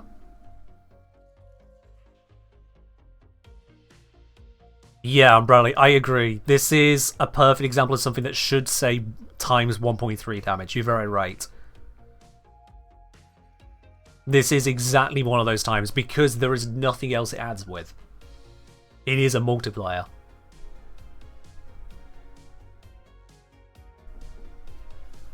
Yeah, Zom. When using non-status builds, it'll be better to use Eclipse. It's cheaper, it's quicker, and it'll give you the same or better damage bonus. At worst, it'll give you the same. At best, it'll give you better because of Bane builds. But if you're using a status build, Raw is still probably going to be better. Pretty much thoroughly. So yeah, that's what it is on that one. It's understandable really, Eclipse is ridiculously powerful in its current form. It's just also ridiculously flaky in its current form. You can see this very easily in almost any mission. I've demonstrated this many a time over. He added it to the UI, what it was doing, and that only really cast more light onto more light onto what it's doing. Here, this is a damage buff of 80%, where I'm stood right now. But bear in mind that my maximum is 398. So I'm getting 1/5 of my damage buff stood here. I move here, and it's increased from 80 to 90%. I don't know about you, but I can barely see the light difference. Over here, I've lost some of that damage buff, and then if I go over here, I increased it. Here is brighter than there. This spot right here is brighter than this spot, supposedly. Go figure. And if I go here, here I'm in full light, from the lights coming from under here. Here I'm at full light, here I'm not. Here I am, here I'm not. Even crouching and standing changes the percentage. It's kind of wild. Like here I'm getting about half the effect. Standing here, it's gone even lower. And then if I go over this way, where is it? There. This point here, we're now in shadow. Right here, we switch to shadow. And the thing is, when switching, you're actually 0 bonus from either side. Because right here, right now, I have less than 1/10 of the total power of the damage bonus and none of the defense. Which is kind of wild as well. Like, when I first learned about the weirdness of Eclipse, I thought, prior to the UI showing the percentage you're getting, I thought, okay, well, if you're at the cusp of light and shadow, you're getting half of each bonus, right? You're getting none. I'm at 0/0 right now. I have neither the damage buff nor the damage reduction buff stood here right now. So yeah, I'm very happy to see that removed. It's just wild. Settings change current Eclipse. There is that too as well. Yeah, it's just all over the place.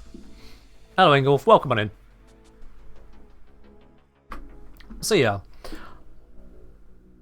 Eclipse more consistent, but also brought in line. Simply that, really. Prism! In its current form, Prism's damage scaling is affected by environmental lighting and Mirage's position. Poses the same inconsistency issues that Eclipse suffered from. The team has reviewed and made similar changes. Removed damage scaling based on environmental lighting, and instead, Prism now has extrinsic synergy with Eclipse. If Solar Eclipse is active, Prism damage is increased by 100%. If Lunar Eclipse is active, the energy per second cost of Prism is reduced by 50%. The energy cost is calculated after ability efficiency is considered, allowing it to exceed the normal cap for efficiency. That I do like. That I do like. So, I don't know what damage scaling they've left it at now. Is Prism going to be doing more damage or less damage than before? Hard to say, honestly. Really hard to say. But this is a nice little bit of synergy. Especially as if you wish to go down the efficiency route, that's going to be a big deal. And this effectively gives you the Eclipse bonus to the Prism, despite the fact that it can't buff up ability damage. So that's a nice combo. I like that.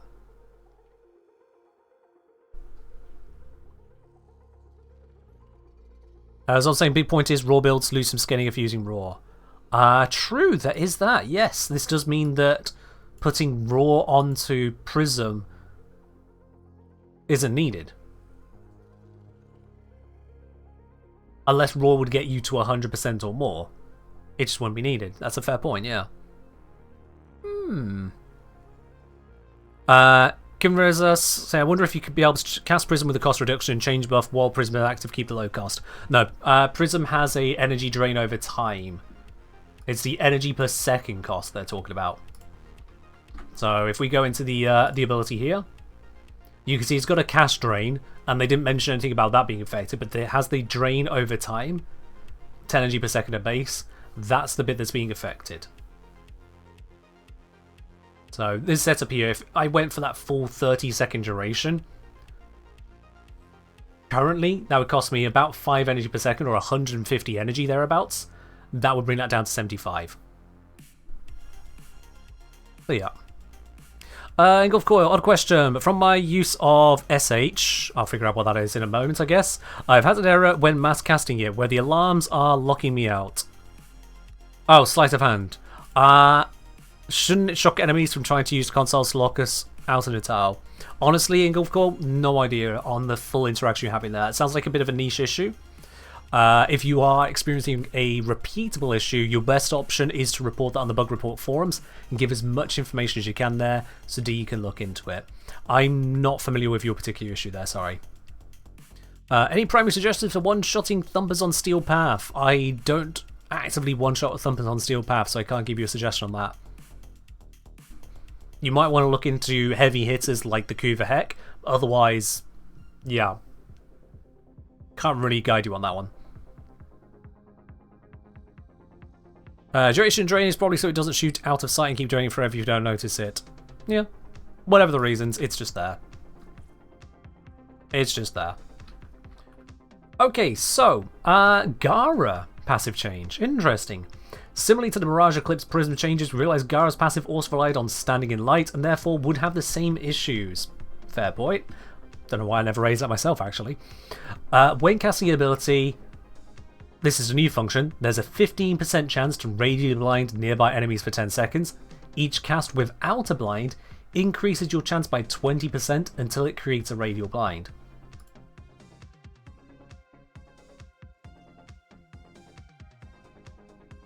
Do they mean 20% of 15% or 20 percentage points?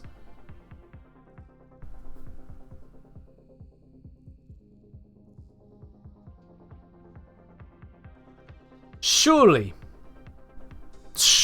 they mean 20 percentage points. Surely they mean 15, 35, 55, 75, 95 guaranteed. Surely.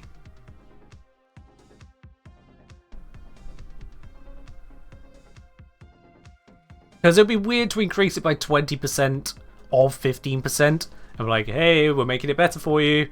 That'd be weird. Zot asking, here's a big question in my head. Does this work on Xmas? We don't know, but I'd imagine yes. I'd imagine yes. Strange didn't mention Sleight of Hand also has a light dark mechanic. Very true. God knows what they're doing on that one. But still, it's nice that they're thinking about Gara with this change here. So that's a positive at least. I'm okay with that. This occurs to me that then this also affects my D&D Gara design. Because that one is based in Bright Light, which Duck Squad, the lower level of the two squads were very happy about, as it meant that Gara couldn't blind them.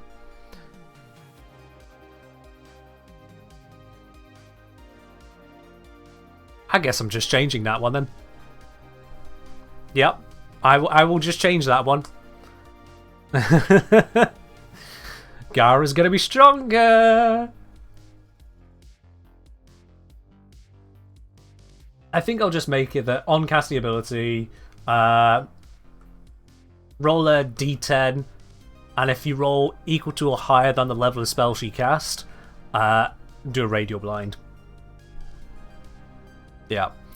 Ray, if you got thoughts on that, those thoughts have a place to go. Like last time, my dude. Your thoughts tend to be novel length. They don't fit into a Twitch chat. Nourish, Helminth, change. Yeah, I'm sure a lot of people have been waiting to hear these details. Nourish is by far the most popular Helminth ability, so we felt it was necessary to reduce its effectiveness slightly for the Helminth version only. Our goal is not to make this ability unusable, but to avoid situations where it feels like you're playing wrong if you're not using Nourish. Alright. What do I say? That would mean initiates are more likely to blind than primes? Oh, yeah, sorry, inverted, yeah. Equal or less than, you're very right. Yeah. So, Nourish, when infused via Helminth, now has the following alterations. Energy multiplier has been reduced from 2 times to 1.6, so down from 100% extra to 60% extra, multiplied by strength. Viral damage buff has been reduced from 75% to 45%. Everything else related to Nourish through the Helminth remains unchanged. Okay. And in light of changes, upon downloading the update and logging in, you'll receive an inbox message containing Helminth resources. We recognise past resource investment needed to infuse Nourish onto your Warframes and want to provide some compensation. Yeah, fair enough. Patch notes will provide the exact numbers.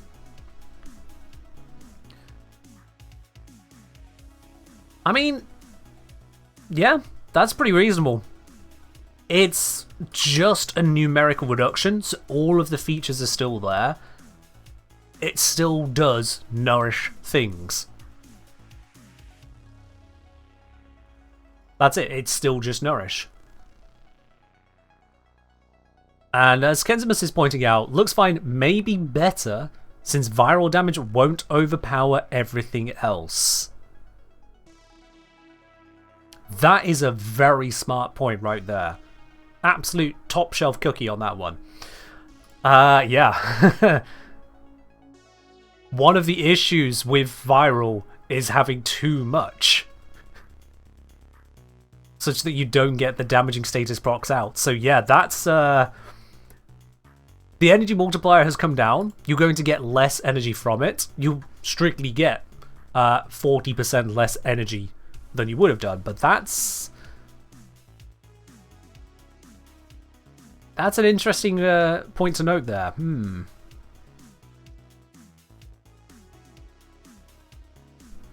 As I'm saying, viral changes a nerf to raw damage and strips, minor nerf if using hunter munitions, buff if weighting based. Yeah.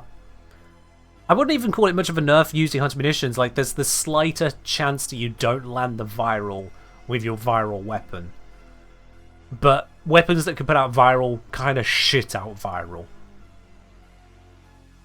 And as for raw damage builds, you're losing 30% of the 30 percentage points, or 40% of the actual buff. It's not that big of a deal, honestly. It's really not that big of a deal. Because here's the thing. When you're using Nourish because it's got 3 very powerful effects all in one go. You've got the stagger retaliation with viral proc when an enemy shoots you. That's useful. It puts viral everywhere. It's great for untargeted abilities and damage in general. You've got the energy multiplier, giving you more for your energy. This applies to all energy sources. This applies as a multiplier based on your strength. It just feeds you energy in a way that isn't available through a lot of other means. And then there's also the viral damage buff. Just putting viral onto all of your weapons. Because it's viral, it doesn't merge with any other elements, so it allows you to straight up add it to your weaponry. The numbers have come down, but they're all still usable, which means I don't see it going that far down the list, honestly. Curious to say I dropped viral damage on weapons while using Nourish. Pretty much everyone did, yeah. It's like the correct thing to do.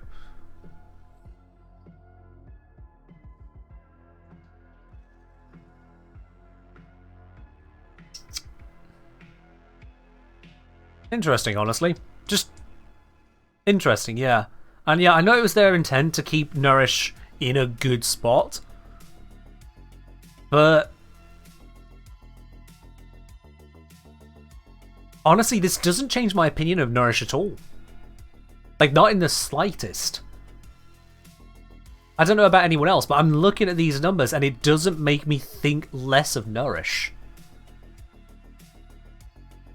If anything, the only bit is having more control of the amount of viral being put out in relation to the amount of energy gain. It almost feels useful. Yeah.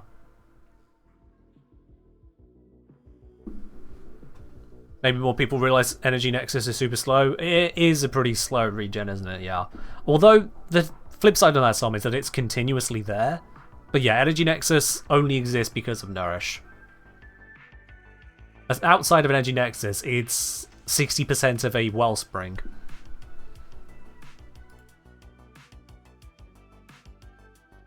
Pretty much 2 number changes? Well, it is 2 number changes, yeah. You nailed that one. Congrats.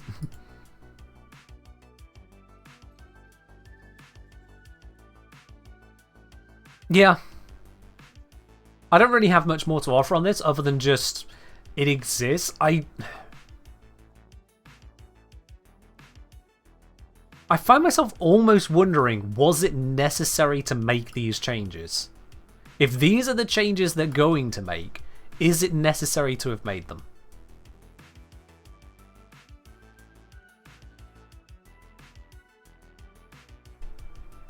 Yeah, Leon Query, that's pretty much the exact same question I'm asking right now, yeah. Same brain cell right there. If it's having that little of an effect, and they still want it to be one of the more used subsumed abilities, what has this achieved?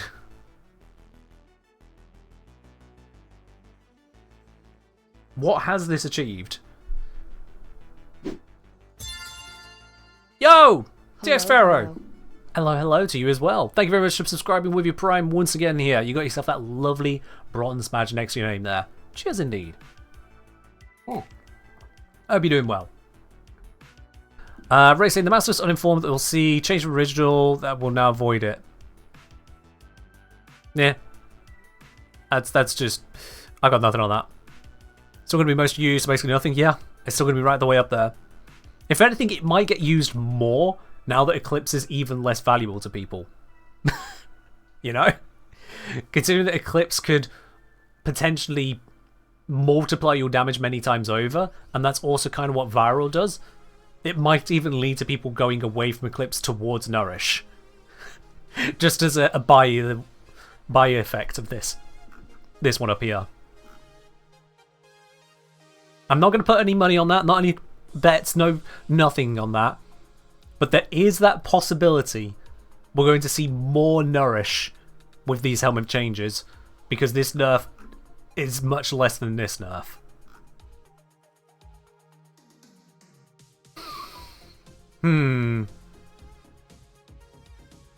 I mean, Gloom was once most used, now does anyone even use it besides Banshee weapon leveling? That's more because people realise that Gloom isn't the be-all, end-all of everything. Gloom, I never connected with. Just never. Yeah. Right. Enemy Bone Widow changes. The Bone Widow finally joins in with Voidrig and the enemy Necromech changes. Like Voidrig's, Bone Widows now receive damage anywhere, instead of just their weak points. When their weak points are targeted, they'll receive increased damage. Yeah, fair enough. That's cool. Bone Widow weak points had their looks updated to highlight them better. The weak points now appear as vials filled with a liquid substance that can be targeted and destroyed. Okay. Again, makes sense. Enemy Bone Widow's shield main ability has seen some changes. We've improved the hitbox of its shield, so shooting and destroying it is easier. Alright. Again, cool. Doesn't really matter all that much to me, but it's nice to see. Disruption accessibility changes. Ooh. Disruption is receiving changes to better accommodate audio issues. When players engage with Disruption, we know there have been requests to de-emphasize the audio element that dictates where the Demolist is originating. So, with accessibility in mind, Disruption is receiving the following changes. When the Demolist beeps are heard in-game, an enemy marker will fade in and out in the direction of the Demolist. The closer you get to the Demolist, the more permanent the enemy marker becomes. Within line of sight, the enemy marker stays permanent. And the red conduit is now yellow to better prompt visual clarity between the icons and Demolists. Okay. Okay. I suppose if they have the brightness tuned on that appropriately, that should work out. Just red-green colorblind is still a thing. But yeah, our intention is to better support those who may struggle with audio cues by improving accessibility and game mode design, and that's fine. That's honestly fine. This runs into one simple accessibility consideration that I make a point of whenever accessibility comes up with hard to detect things. There is a point where things are not detectable, and there is a point where things are detectable. That is the design, right? Now, Dom, you go ahead and celebrate. Absolutely, this is celebration worthy. But that is design. When you're making something quiet and then it gets louder, there is a point where you can't hear it, and there is a point where you can hear it. Now, there is a problem where some people have better hearing than others, some people have better headsets than others. And so the point, if you have just a very gradual increase in volume, the point where one person can hear it and another person can hear it are two vastly different points. And that's why for me, when it comes to that kind of design, I would consider that there should be a cliff. There should be, you can't hear it yet, and you can now hear it. That's when it should change. To me, there shouldn't be a very gradual ramp. I know it makes more in-world sense for there to be a very gradual ramp, but that doesn't lead to fair design, as it were. This kind of gets around that. It goes, okay, you should be able to hear it now, but it's quiet. But to compensate for how quiet it is, you might have other things going on to distract you from that, like music, streamers, tinnitus, whatever the cause. To account for that, there will now also be a visual cue at the moment you should be hearing it. And that is a good accessibility correction factor. That's how they kind of bridge the line, and I like that here, I like that in other games that do that same kind of thing. When you should hear it, show something too. Because if you can't see as well as can't hear well enough, it's nice to let you know, some things are just not accessible. The reach is a limit. But I do like that. Radical saying this is my problem, someone with colorblind issues. My friends and I go to the symbol rather than color when doing disruption because I can't see the difference between white and cyan. Yeah, that is straight up a fact with red-green color blindness, is that it also causes white-cyan color blindness. Because the difference between cyan and white is red. And if you're red-green colorblind, you can't see it. So yeah, absolutely, I understand on that. So, at least they do have the shapes. I feel like the shapes could be perhaps more distinct, but at the very least, we have got the shapes. There is that. So yeah, this is a nice change. It'll be interesting to see exactly how it's implemented, but it sounds good. And I'm happy that they are focusing on that. Is he saying they should have just changed the white and cyan colours though? Yeah.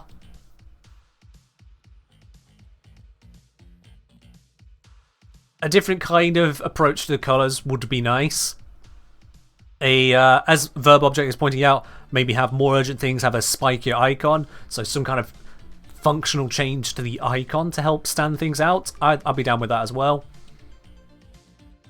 But those are the kinds of things which are more complicated to implement, I suppose.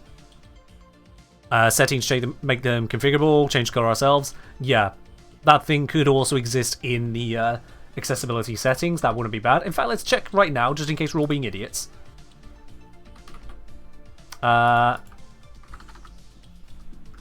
Where do I customize HUD colors? Colorblind compensation. That's just going to be random filters. Yeah, I don't like. Because there's a lot of these in here. Heck of a lot.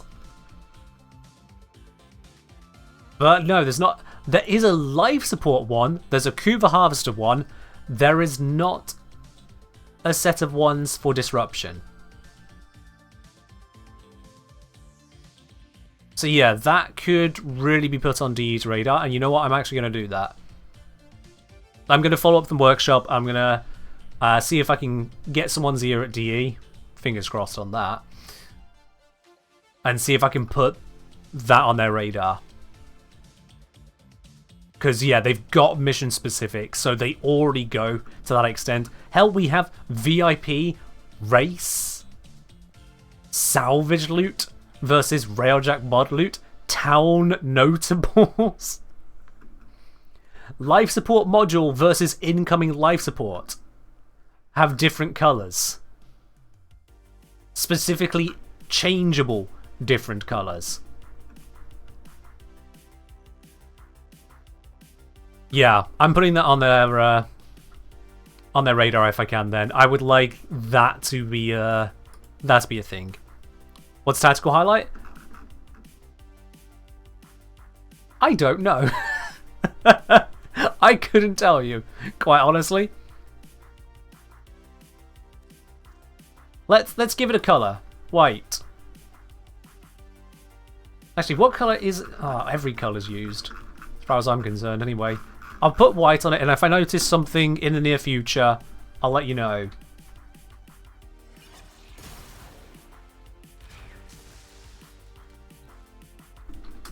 But, yeah, no idea what it could be, to be quite honest. No idea on that one. That guy really just died to a single shot from this. Goddamn Fulman Strong. Anyway. I don't think Adam's still modified. Never mind. Yeah, no, they weren't. Never mind. Do you keep marking stuff? Oh, actually, you know what? Could be. Could be. Which means me turning it white might have done nothing. Oh, that would be something, wouldn't it? Okay. Tactical highlight. Did I not save it? I didn't save it.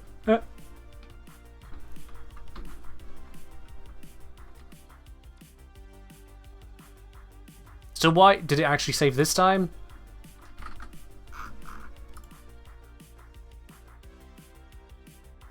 It didn't. What does it take to save something?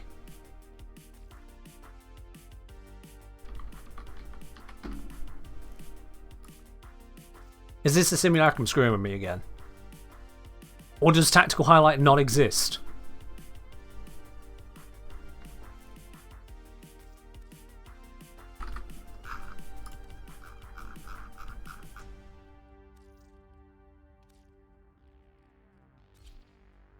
I've applied it.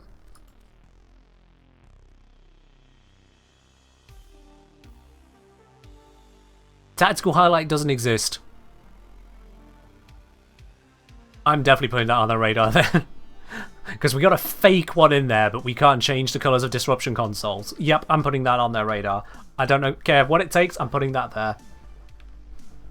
At least get someone at D to acknowledge that one. Right then, we can move on from that. So this is good, and I'll see if we can make it even better. I'll just put it in their purview. Arsenal, quality of life change, customization for invisible Warframes. Warframes now have invisibility customization. No longer will you have to be strictly transparent. Warframes with invisibility, so that's Loki, Ivara, Ash, Octavia, and Varuna. Is that a complete list? Something tells me that's not a complete list. Who?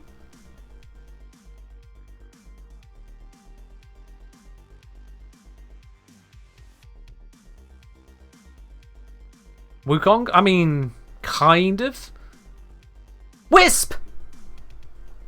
They're missing Wisp! Yeah, of course. Sanpei, thanks, yeah. Wisp is invisible as well. Just two different ways of it, no less. Wisp isn't exactly invis. Wisp doesn't turn transparent. It's still invisibility. You want to tell me Ivara goes fully invisible? You stand Ivara still and tell me what you see. Anyway, we'll now find customization options within their auxiliary attachment menus. Instead of invisibility being strictly see-through, Ivara, players can customize it from being more translucent, semi-transparent to non-transparent with an energy glow gleaming from your character. Invisibility colorization is affected by the primary energy color of your Warframe, should you select a choice that is affected by coloring. So you can have semi-transparent, non-transparent with glow. Okay.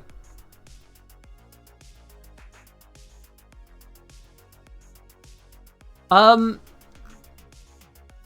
the one hand, nice. On the other hand, they're missing an opportunity here. They really are missing an opportunity to be able to make it use other Warframes ones, like your Invis is Wisp's Invis or Ivara's. Ivara. There are going to be some of you that play Ivara so little that you've forgotten just how beautiful her invisibility is. So allow me to quickly demonstrate this for you. Allow me to demonstrate.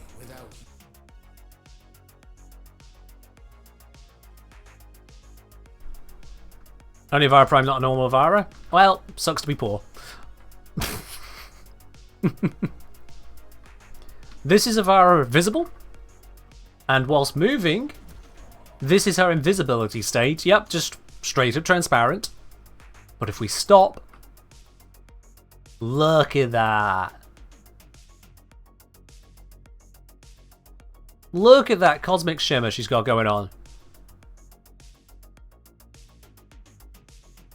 That's pretty. When you start moving, it mostly fades away.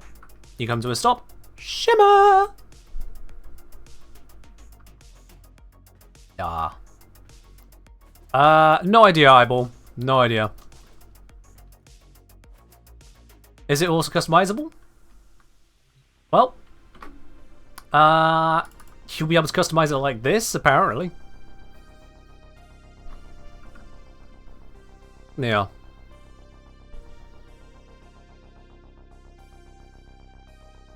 Sure. I mean, it's a thing. If you want to see your fashions, sure, why not? If you want to be able to see your character, sure, why not? Is the colour of the current one affected? That's a good question.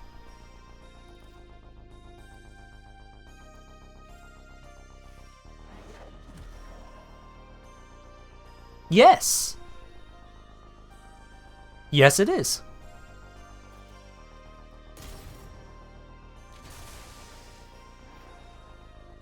Yep.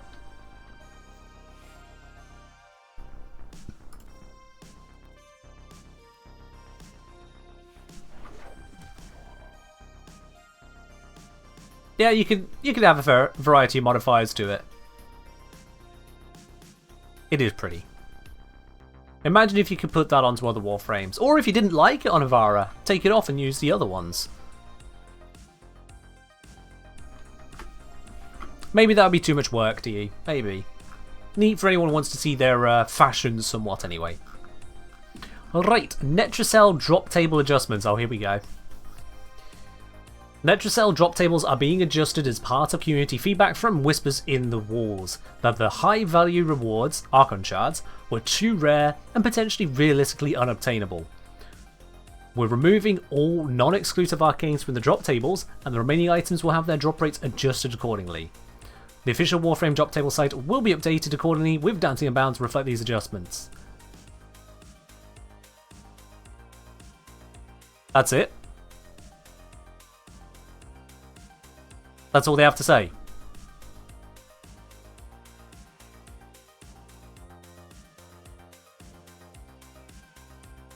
That's all we got.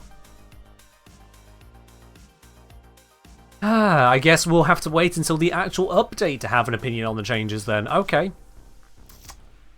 Yeah.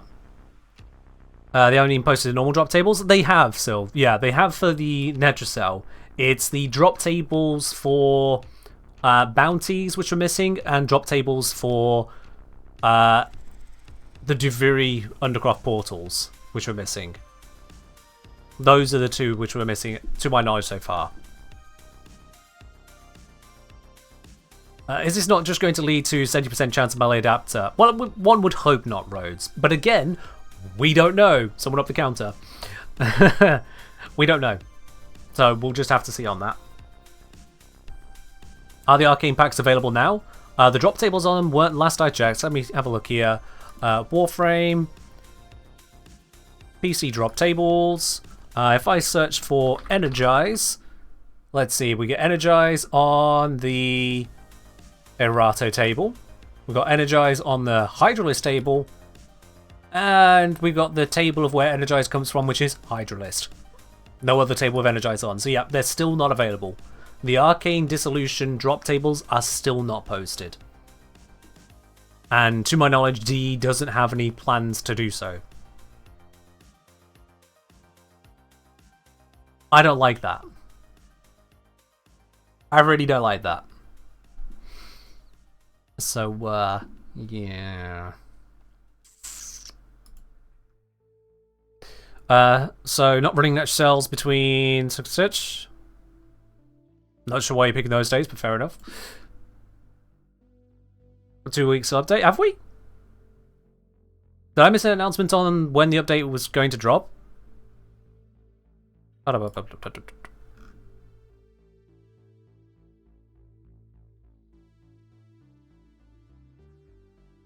Oh, they said on the dev. I don't watch this stupid dev shorts. Sorry, but I don't. I'm not gonna break off from what I'm doing to be like, hey, let's have a ramble for 15 minutes. Give me a goddamn news post. News posts. Anyway, sorry.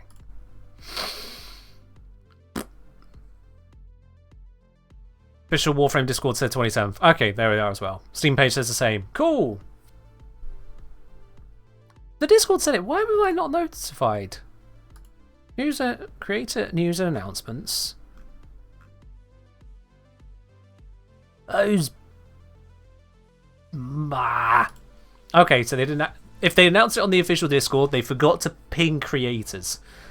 Oh well, whatever. Whatever.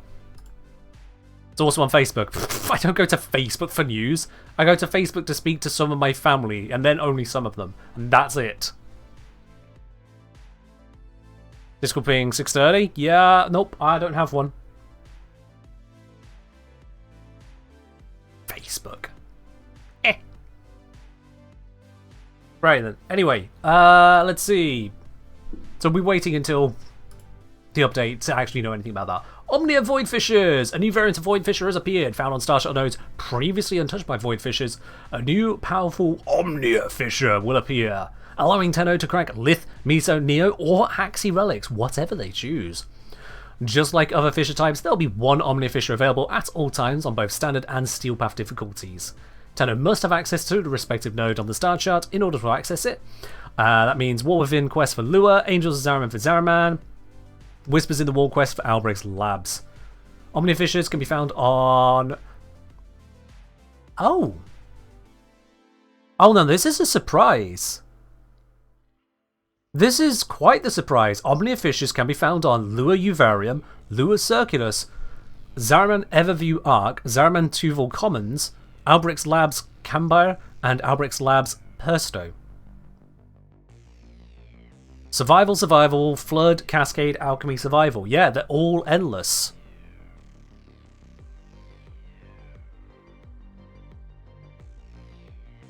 So, they've ruled out a lot there.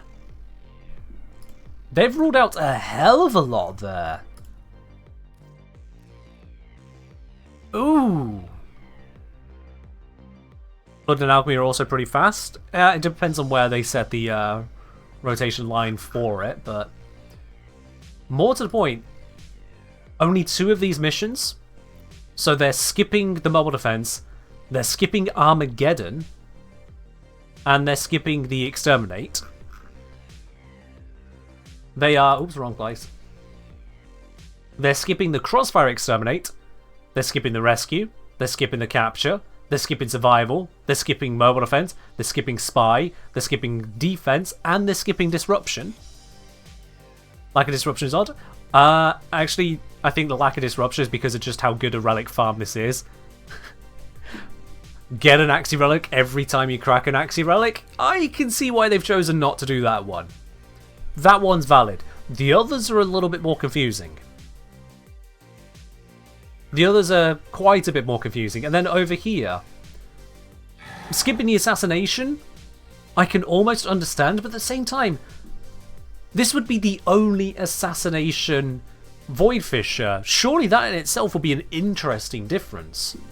They're skipping the Mirror Defense, and they're skipping the Exterminate again.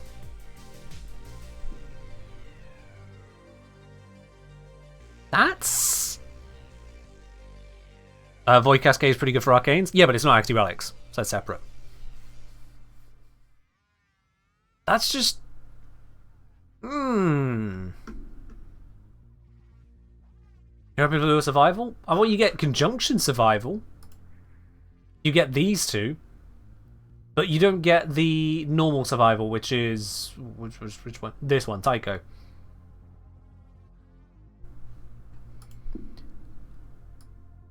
I'm confused as to why they've done this. I'm really, really confused as to why they've done this. There's no note. They just dropped it there. Hey, it's going to be these 6 missions only. And there is nothing about why only those 6.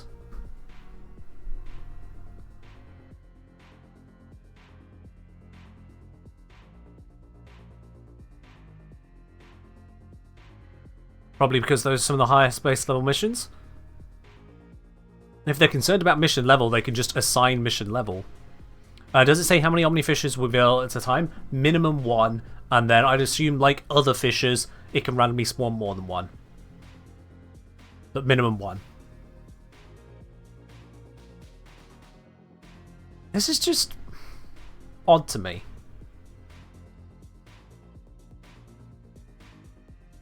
You've long says you like one endless and one non-endless, but here, this isn't that. Yeah, it's not that. What's the problem here? That they're all endless? The problem here is that they're ignoring a whole bunch of mission types on those locations, and there's no explanation as to why. Armageddon is completely gone. It just doesn't get a looking. Exterminate is being ignored everywhere. Rescue, Spy, Survival, Defense, Mobile Defense, Mirror Defense in all of those locations. Just completely overlooked.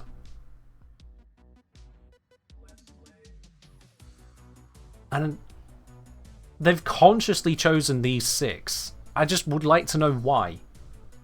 Why skip out so many different mission nodes?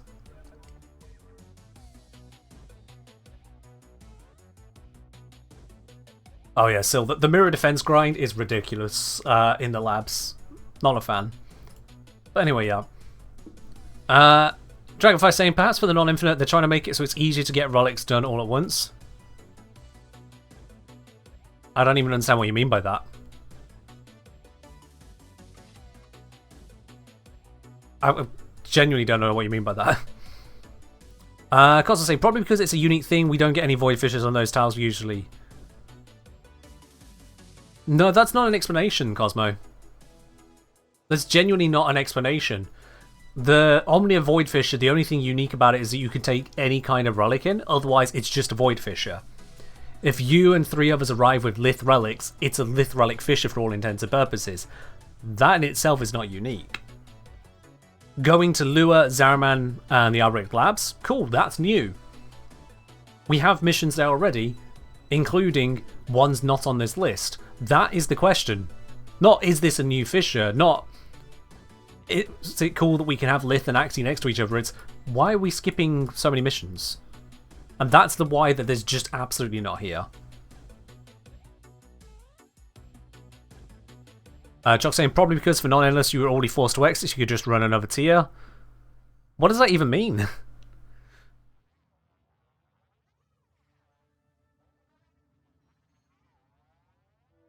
Dragonfire, so with non-infinite mission types, you'd have to run the mission for one relic at a time. Infinite mission types allow you to crack multiple in one mission. That's like other existing fissures. Again, I don't get what you mean. How is that a point? You're just describing things. You might as well tell me, well, yeah, they did this because Lua is named after the name for the moon. Wait, that's not an explanation! You're just describing things! And they have done even less than that to explain why this is like this. They did say before Omnifisher that Zariman would get Axie relics. No, it seems they've changed. Yeah, they've obviously changed that Mizu. That's just by the way of this card. Lua Spy with Fisher Spawns, talk about Nightmare. Some people like Lua Spy, others just don't need to do that one. I don't like it when it spawns on Mobile Defense, because I find Mobile Defense one of the most boring mission types in the game. Certainly that it has no reward to Mobile Defense.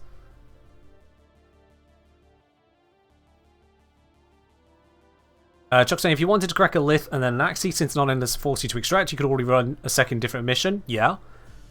The whole Omnia allowing you to crack different types of relics is separate from them being on these tiles.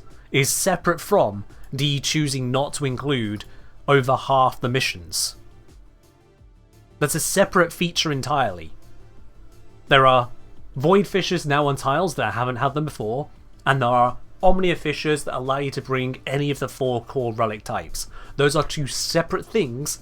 Just because the way that D are adding them, they're choosing to add them in the same place at the same time. That's it. But that choice still doesn't explain ignoring over half the nodes.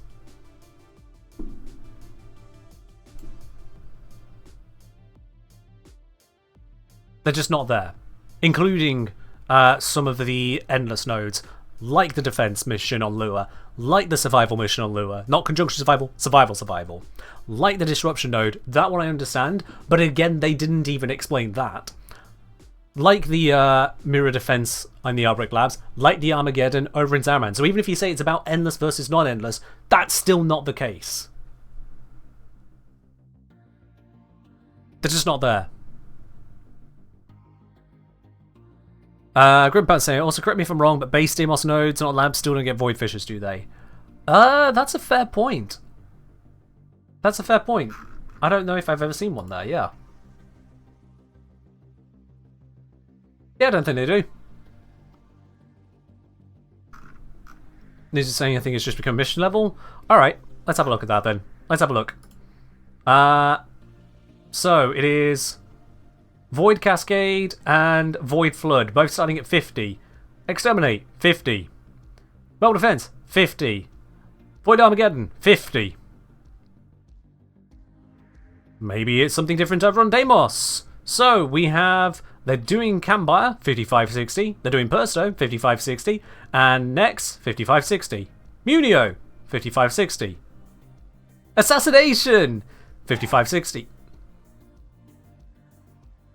Nope, level's got nothing to do with it. The only one way you can call level is the conjunction survival, and those were specifically designed to be very high level anyway. Even then, Uvarium is 2530, which is the same as the rest of the goddamn place, including Disruption. Actually, Disruption is higher! Never mind! The Disruption node sits between these two in terms of level, so no, it's not the level one. Absolutely nothing to do with that either. Pavlov's too messy to most players to make it a fissure. Yeah, if people can't handle Pavlov, then they can just not go there. Other people being bad at a game mode is not a reason to not include it. An optional Void Fissure game mode location. This one I understand for balance purposes. This one, I acknowledge because people are bad at the game. This one, this one, this one, this one, this one, this one, no explanation. And again, that's still not there. None of you have an explanation. 20 of you have now tried. Every single one of you have failed. There isn't an explanation. Is it just recent nodes? No, because Void Flood didn't come out after the rest of the Zaraman. So again, that's 21 suggestions that are all bad. The fact of the matter is, DE have no explanation for doing this. Yeah. Explanation, DE arbitrarily chose. Yeah. And even that, we don't know if that's correct. But DE just decided to pick some of them, and then no explanation on it. And I just... That's wild to me. That is really wild, and frankly somewhat poor. Genuinely, frankly, somewhat poor.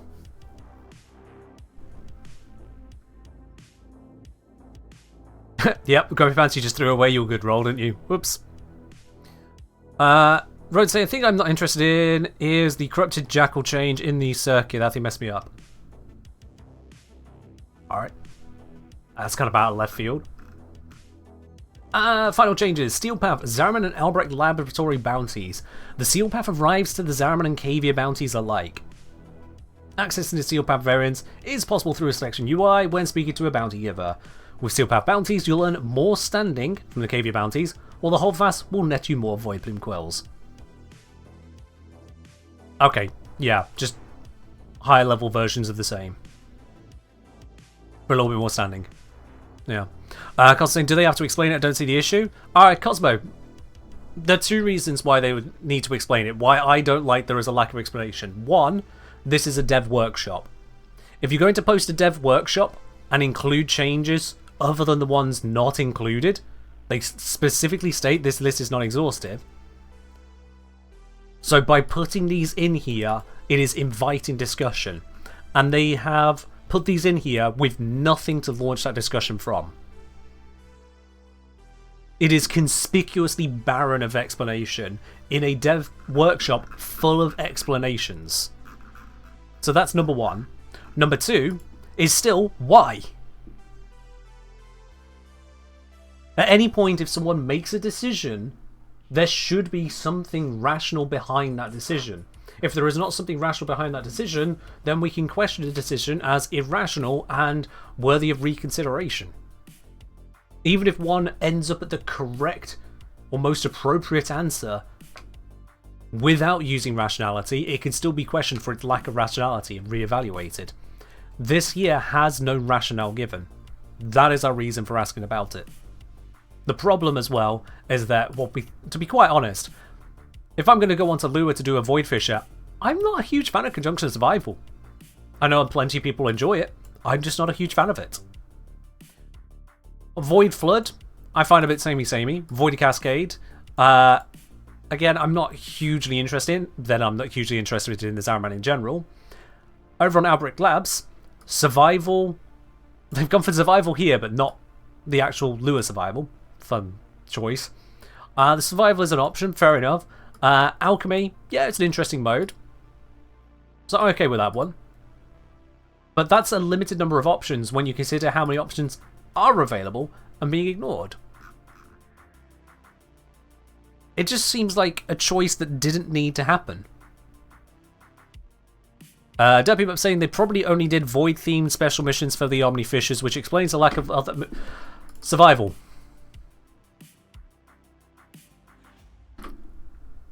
Survival.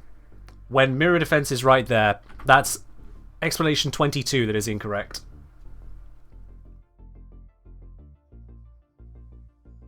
Also missing the Armageddon, but more importantly, there is a non-void one there.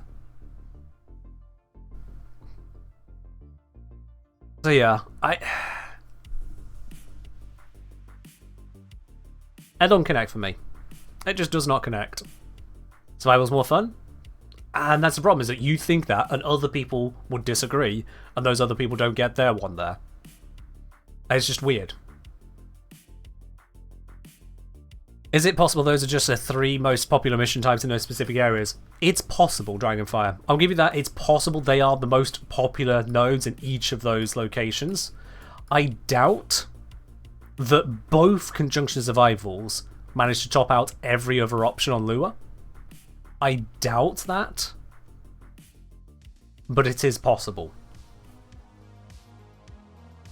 I likewise doubt that Alchemy is the second most popular node by all metrics, given that we had an event with a load of assassinations. But it is possible.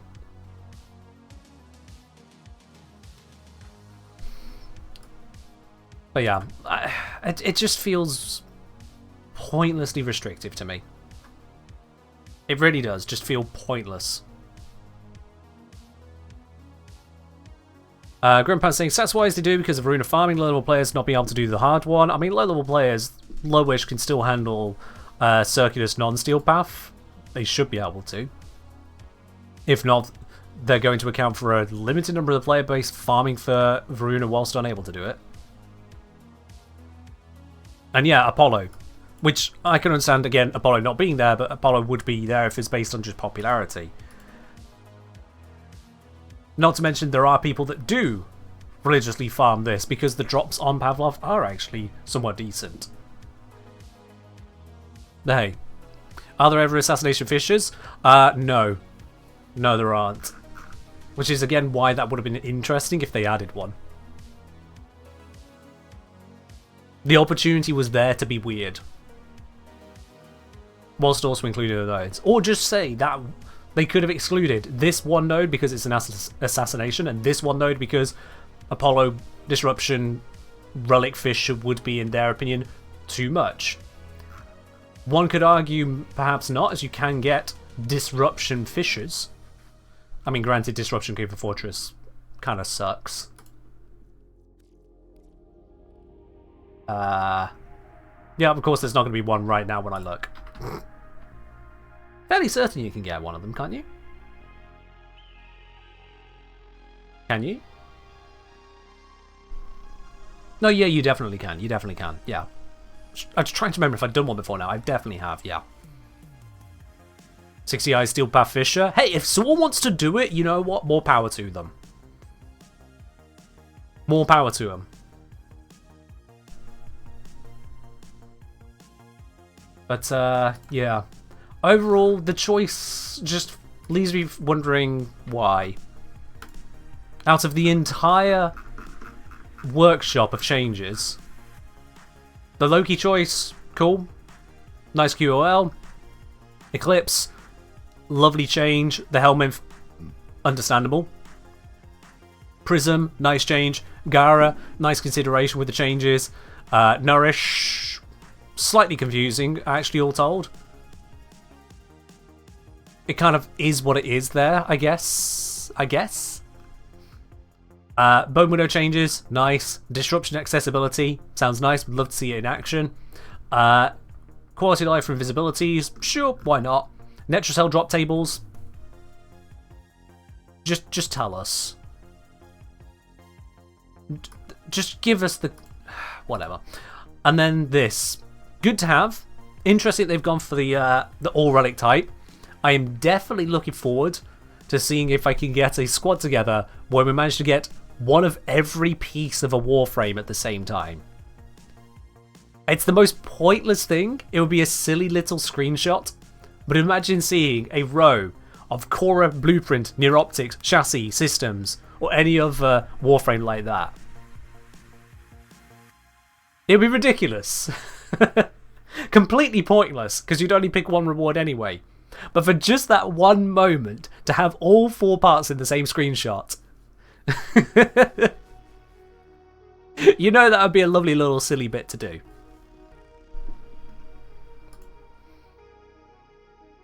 But yeah. This is the most confusing section of it all to me. And it's just locking out nodes that people do enjoy for reasons that are literally inexplicable to me.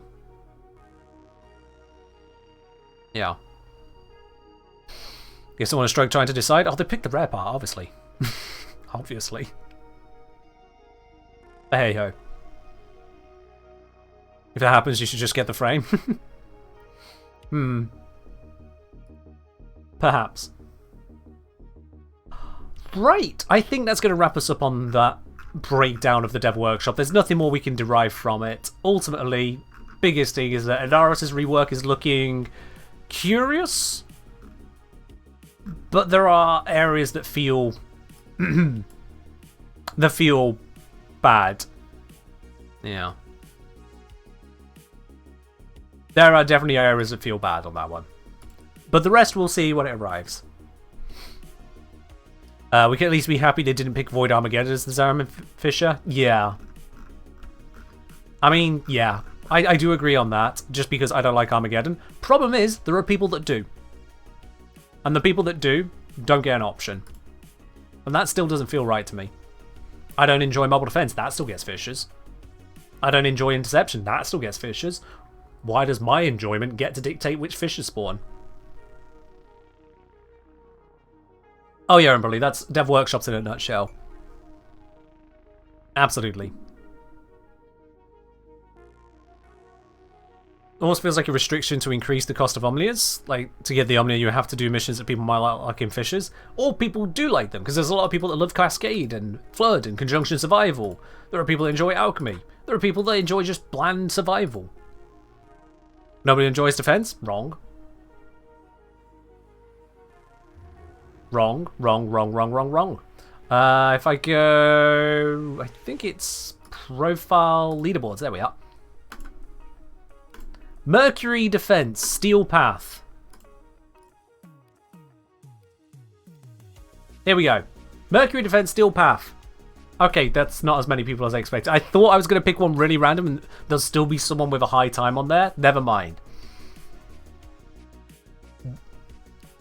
In the last few days, 2 people have gone to wave 20 on it. Okay, bad example. Saturn, Helene. Haha! You can't fault this one. 100 waves! In 39 minutes? Huh? Hey D, we found a hacker. Speedver? Nah. I don't buy that Speedver. Celine, the small map? Yeah. Sorry, wave 100 in 40 minutes? 2.5 waves a minute?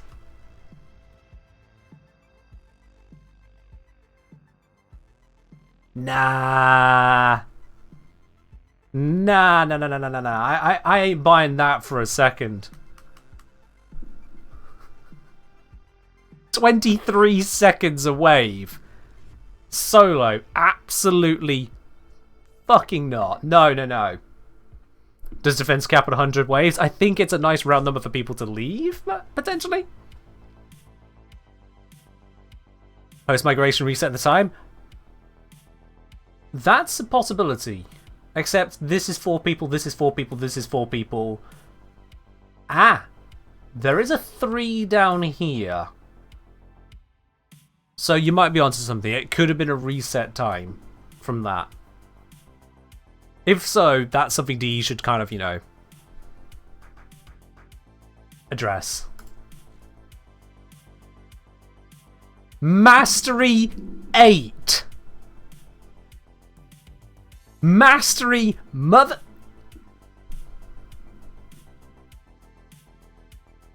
Bruh. Nah. Nah.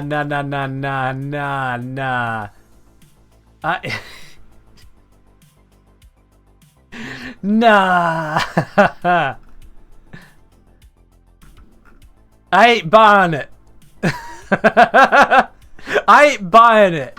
Hold up. Probably just a bug. You see their XP. There ain't no bug to that one. In clan 06210 hashtag 387.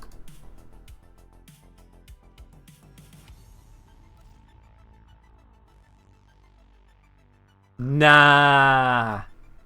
55 hours mission time?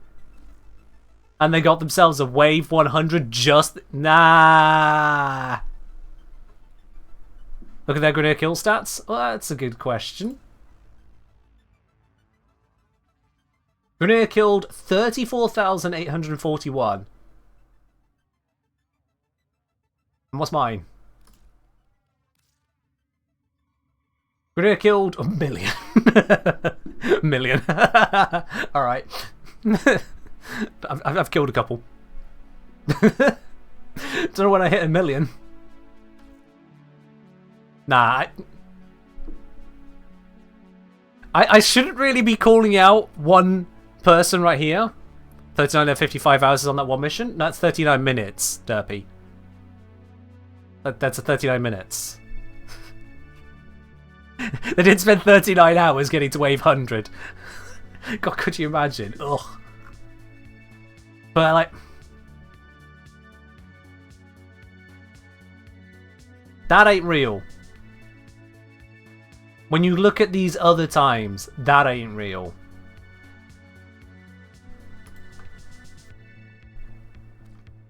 If we go to perhaps the more popular one, Sedna, Hydron.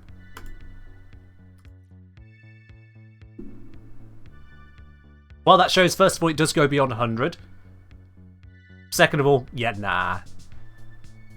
Absolute nah. Because over time, it's still pretty quick. You can get quick at it, absolutely. But 40 minutes, 100 waves, one person who is an MR8. I know the Foreman is good, but it ain't that good. Is that Steel Path regular? That was regular. That was regular. Is sub 50 minute possible? I don't know. That would be 30 seconds, less than 30 seconds around to get to wave 100.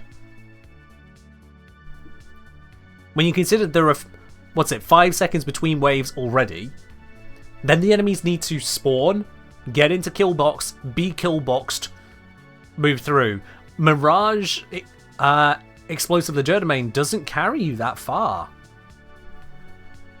It doesn't, and that's about the only thing I can think of that can have such insta-kill on spawn effectiveness to that level. And yeah, Helene has the coughing going up and down, you're absolutely right, yeah.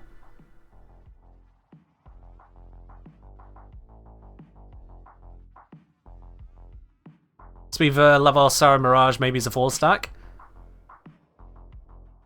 Sarin casting out the viral, Lavos hitting nukes, Speedver to make them take more damage, I guess. Mirage for some blappy. Gotta be host. It's gotta be a host migration bug, but how did they end up at wave 100 MR8 like that anyway? And then, after migration, surviving long enough to claim the time. Nah, I ain't buying it. Something's up there. The guy to Titania? The guy can have whatever he damn well pleases. Titania is not going to keep it alive.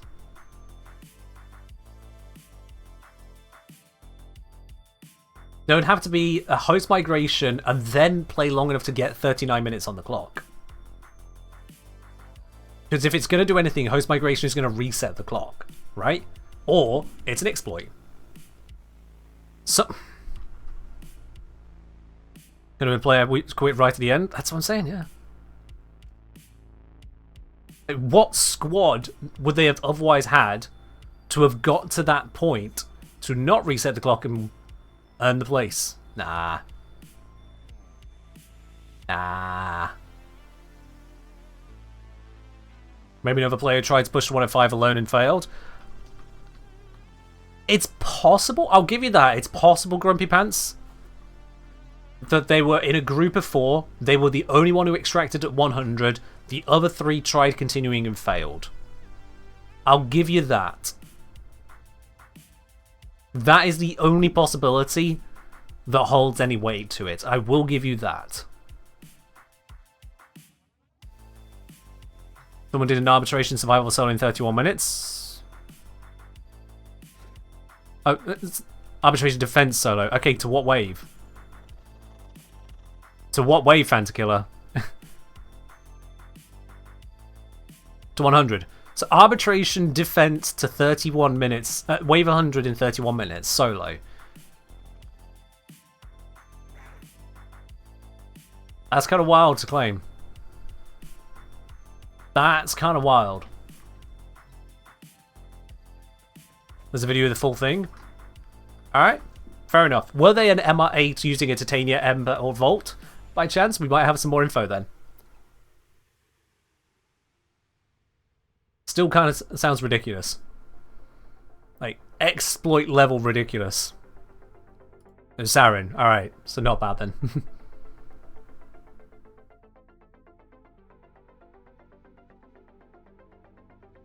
I was saying, even the others failed. They got to 100 in record time with an MR8, then failed.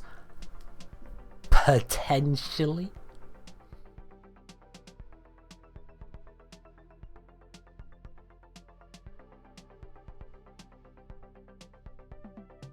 Now, why is everyone spam farming Arby? Who's everyone? The arbitration target can be tucked away and you can get the enemies to just run up to you. That's a point. That is a point. Use Cobra Ogress? I don't think we're going to get an answer that will satisfy us on this one, to be quite honest. Other than going, yes, people do enjoy defense enough to play it a lot. That exists. You can disagree on the definition of enjoyment. Quite frankly, at that point, welcome to everyone sat in a casino somewhere. I mean, where you draw the line. But the long point of all that is, yes, there are people that enjoy defense. If we even go for...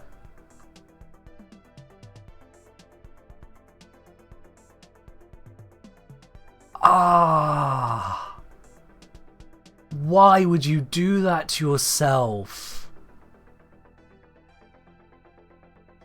Mercury. It's just Mercury. It's not even got a drop table worth consider. Why? Who hurts you? At least a reasonable level to pull that kind of thing off, but...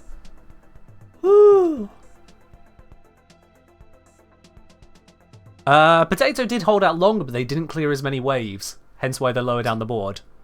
It's waves first, time second.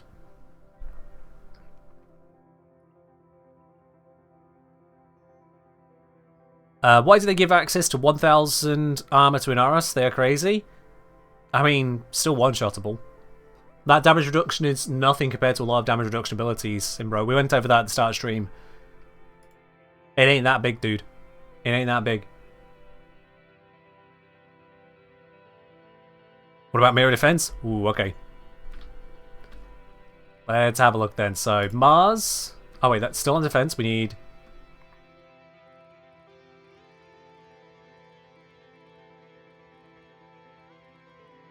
Okay. Is it listed under defense? Mars? Oh, yeah, it is just there. It's trying to pass. Never mind. Normal mode.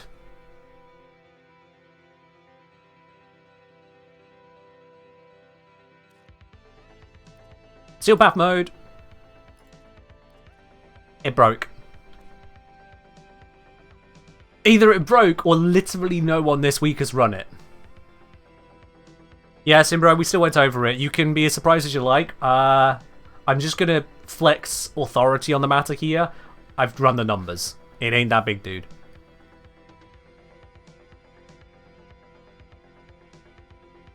I'm going to have to ask you to take my word for it, or you can rewind the VOD and have a look at it. Check Stolfler. Stolfler is where, sorry? What planet is Stolfler? I don't remember them all. What node is Stolfler even? Someone said Deimos, someone said Lua. Wow, this is great. Lua defense. Stolfler, there we go. Lua defense. We have a Okay, for a moment I thought that was on the same tier, but no, 65 waves. I mean, that's still damn quick. 43 minutes for 100? Again, I'm like, alright. Wow. That's kind of wild. These are very reasonable times. That is wild to me. What are you?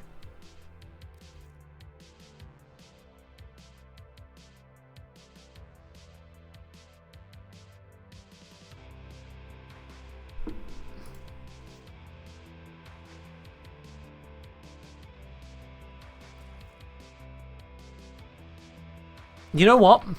Before I piss off the powers that be, let's maybe not look any further. Yeah, I think we're good here now.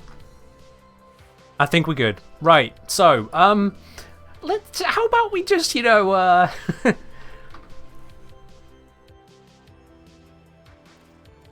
oh, wrong button. Just out of quick curiosity, Lure, Steel Path. Who would like to do a Lure Steel Path defense? Send me a message in game if you'd like to join me for some Lure Steel Path defense, the Kengineer. I think we could do 20 waves. I think we can absolutely do 20 waves. Who would like to join me on that? Send me a message in game, the Kengineer. I'll bring you into the squad. Oh, look at this. We got some people in straight away. I need to turn off solo mode. Let's go get ourselves a gold bloody medal.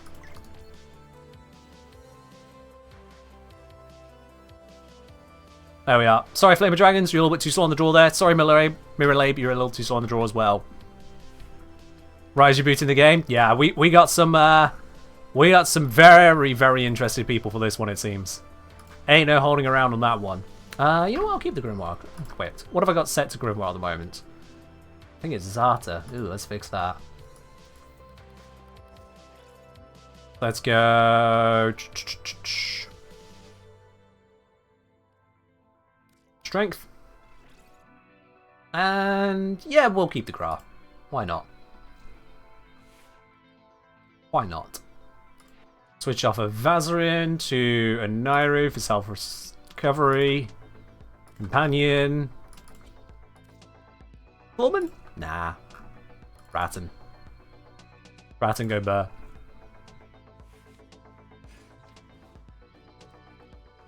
Alright, let's do this. Now imagine if we could have a Relic Fisher. Wouldn't that be nice to... Anyway.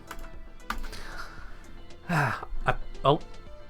Yeah, Burston, not Bratton. Burston. Burston's what I want. Burston's the correct one. Burston go burr. Bratton get shat on. Burston go burr.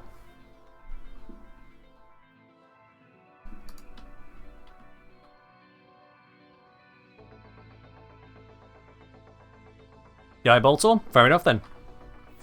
Same energy as I like trains. And the enemy calls for a song. I'm allowed that pun. I'm allowed that one. Rattan and Khan still decent? Yeah, but I don't want still decent. I got the bloody Burston. Who needs still decent when you got this? I forget, do we have Granero Corpus? Oh, I used Toxin because I thought it was going to be Corpus. Yeah, my bad. Can you not? Bruh. What? They're moving too fast, I can't aim for the headshots. I can't headshot someone who's had that much coffee. It's impossible. I don't have it in me to catch that. My accent is coming out? My accent is always there. Okay, I was hoping to stun them with the electric, but instead they're shocked by the screaming because of the fire. That wasn't helpful. We are on Steel Path, aren't we? Okay, it doesn't feel like it, but I guess we are. Really? We're gonna get G3'd on our gold medal run? Hold nuke? Yeah, I suppose I could do that.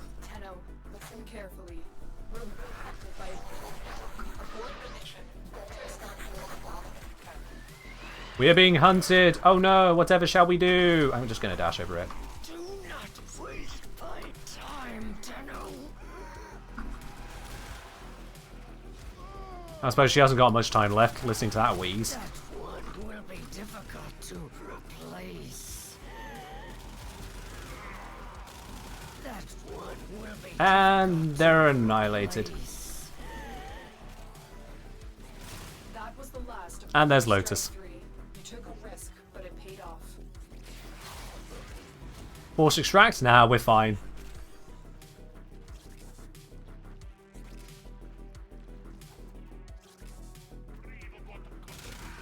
Seriously, I'm actually kind of surprised there wasn't even one run of Wave 20 on this. Like, you know, it's not really that important of a mission, but it's still Warframe. There's lots of people.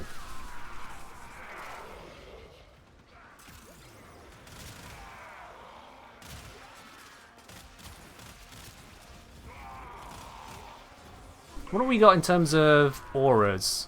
Just the one corrosive projection, alright. Sorry, did that say rifle scavenger? I mean, as you do, but like, yikes. That is not a common aura. Just casually roasting the people who are joining me on the mission, as you do. Still wild.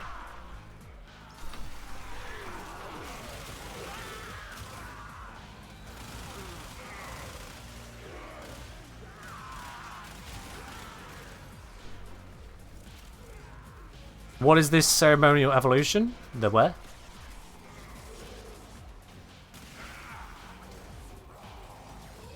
I'm glad that didn't hit me in the face.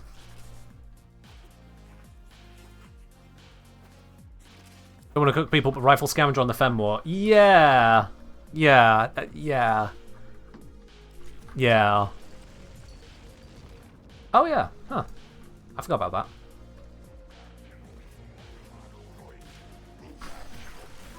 See, that's how you have terrain develop through a mission.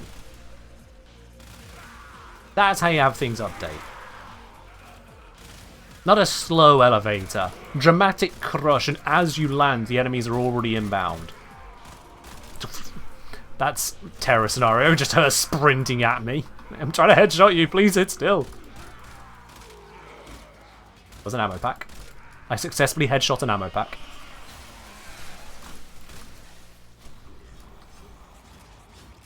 What time are we doing so far? Oh, wait. Speedva do Speedva things. Speedva do go burr. If anything, my fire might be slowing the enemies down now I think about it.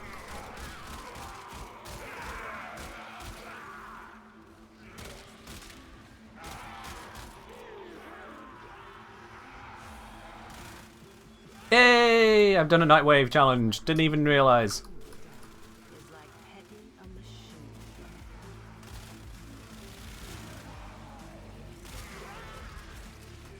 Get 'em on, Muppets. Walk your way in.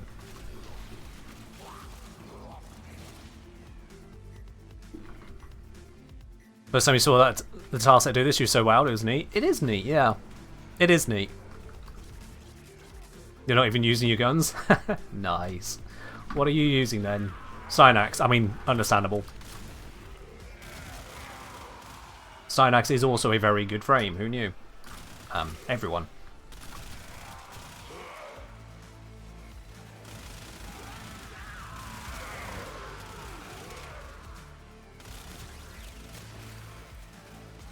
One Nightwave creds? I know, right?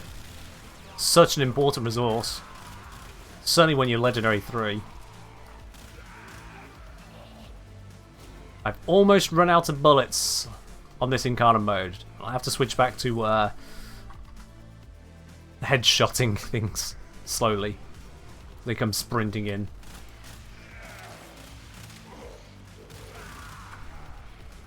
I will say my aim in other games has gotten better since I've started using the Bursten more than the Foreman.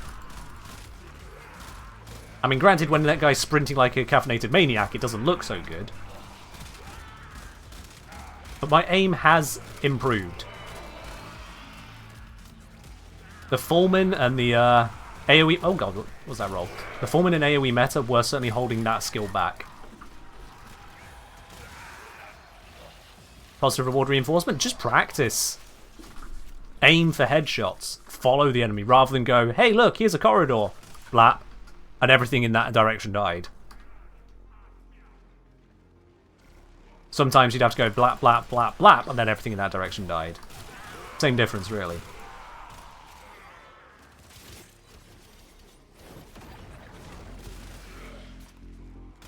Yeah, I don't know why I meleeed there. That was pointless.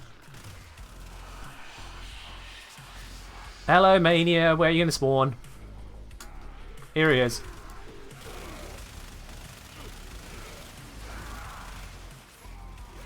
Not gonna lie. Speed boosted Acolyte. Probably one of the more concerning things. Good thing it went for someone not me. Okicore made your aim worse? Oh yeah, that'll do it.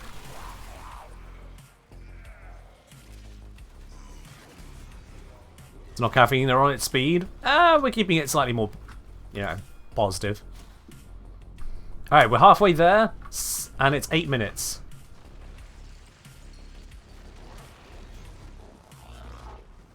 We have leveled down further. Now, how many of you knew that it actually went further?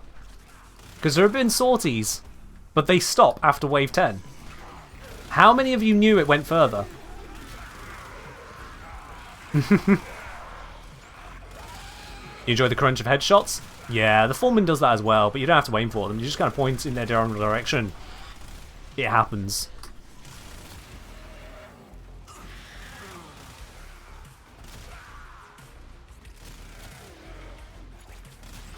You didn't know it went further? You've been playing a long time? Yup.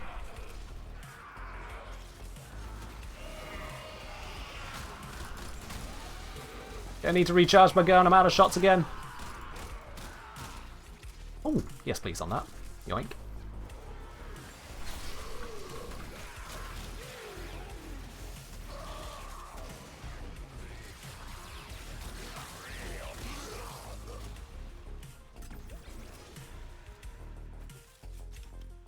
Use Breach Surge to get that headshot sound? Fair do.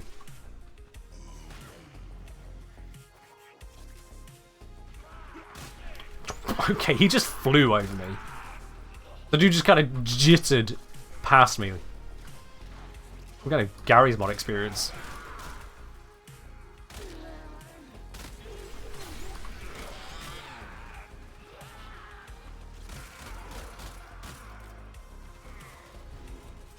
Had a boss fight after every 20 waves of Stolfler?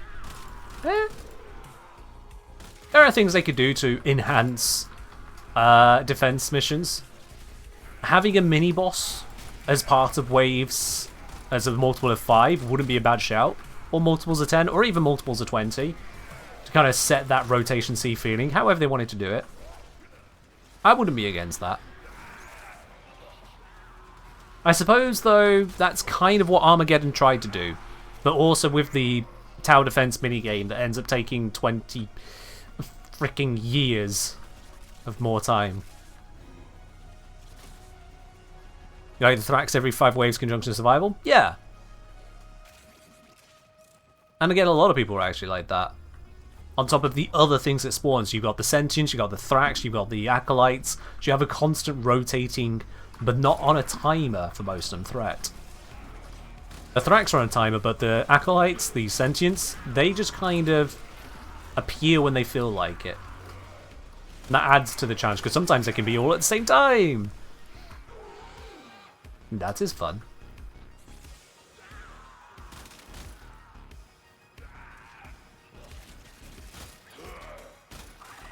Freaking sit still. Sit still for longer. How do you recover whilst I'm reloading?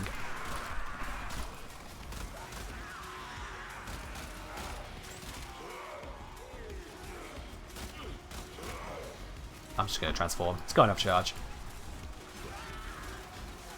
The Sentients make Octavia AFKing fun because you have to dodge the beams. There's that, true. You do indeed need to dodge the beams, unless you shut down the spinniness, but yeah. Mostly beam dodge.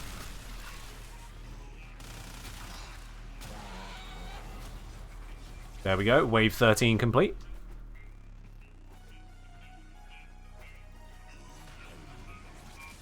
How good is your defense test? I find when it's all three at once on conjunction survival, it's not a matter of my defense, it's a matter of my life support.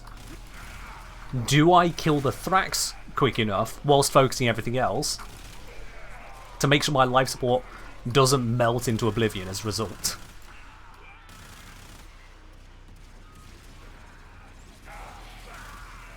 What were the Acolytes doing during the new war?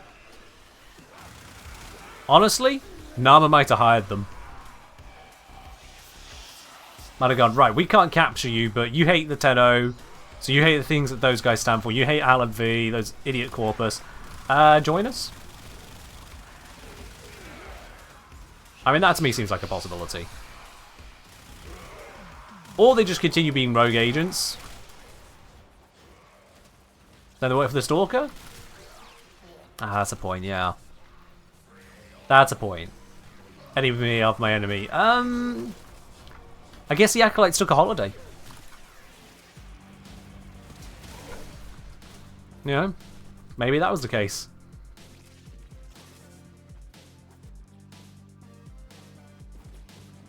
And given how silly they act sometimes, maybe they went to Jupiter to get more stupider?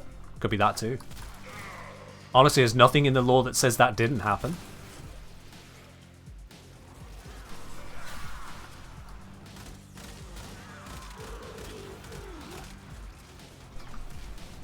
Would be cool if Nama missions had veiled Acolytes. I don't know if I'd like the Acolytes to be veiled. Like, from a lore perspective.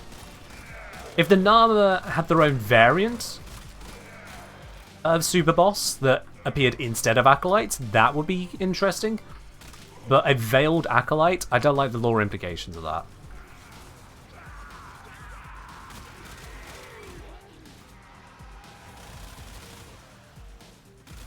That goes ways we probably don't want to go.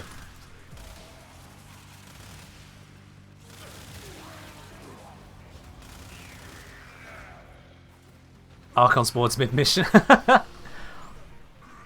I mean, Deacon, perhaps. If they had a buffed-up Deacon option, that could work.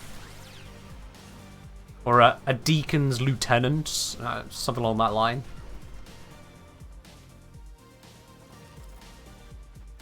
Hey, Axie Relic. This has not been for naught. We got something of value.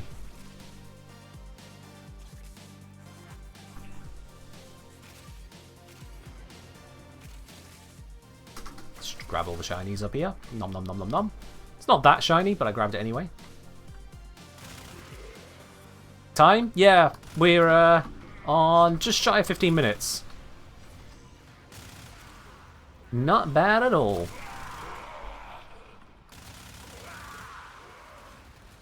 You know what? There's nothing stopping us from on-call crewing this.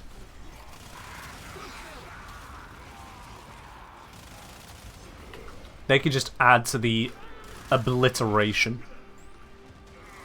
Hell, there's nothing stopping us from using all manner of buffs. Now we could just phosphor this. Now everyone's affinity range is higher. Anything affinity range based, it's just got better.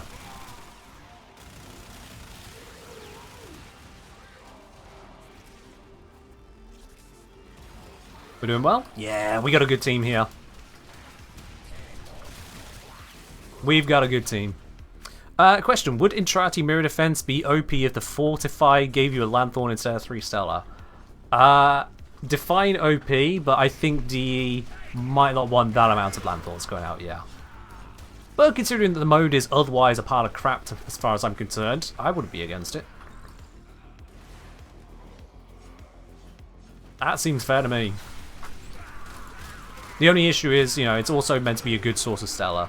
Like, a reliable source of Stellar.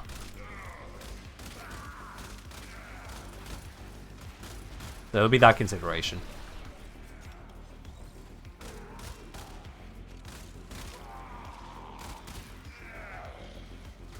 Which weapon do I reckon will be getting nerfed? Weapons are getting nerfed? That's news to me. What weapon's getting nerfed and why? If it goes at wave 50 by now. True. True. If only we had the sheer nuclear power of that MR8. Could you imagine the tiers we would have reached? But I guess we are not as good as an MR8 with Titania on defense.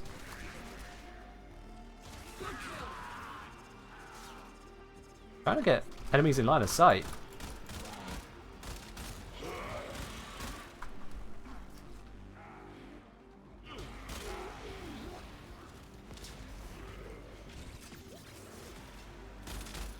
The MR8 did 65 waves of this normal version.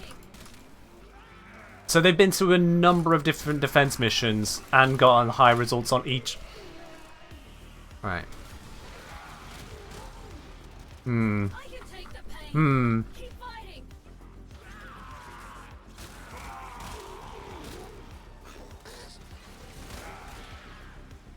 me to go to wave 25, see if host migration resets the timer? Honestly, I don't think it was host migration that did it, and I'm not fussed to explore that. I'm not fussed to explore it, I'll be honest, Grumpy. I appreciate the offer. But given how little it really matters, I'll leave that to DE. If they care, they can look into it.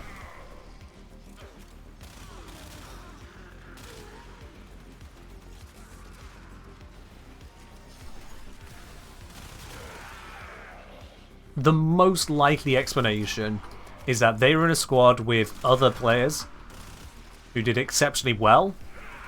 They dipped. The person who got the leaderboard dipped, and the other players that continued on then failed or abandoned the mission, such that only the one person got the high record. That is the most likely scenario all given. The second most likely scenario, hacks. And that, as players, we have no part in dealing with that conversation. Where is he at? Where's he at? Where's he at? What? Eh? Hey bro, we're down here. Coward. Is there a way to favourite weapons so you don't accidentally delete them? Not to my knowledge, no. If you do accidentally delete a weapon, get in touch with DE support instantly. Don't spend the credits, don't dilly-dally, get in touch with them. And they may be able to help you out. But if you sell a weapon and use the credits from it, then it's more likely they'll be saying, well, you sold it to use it. Which is why I stress doing it quickly and not using the proceeds from said sale.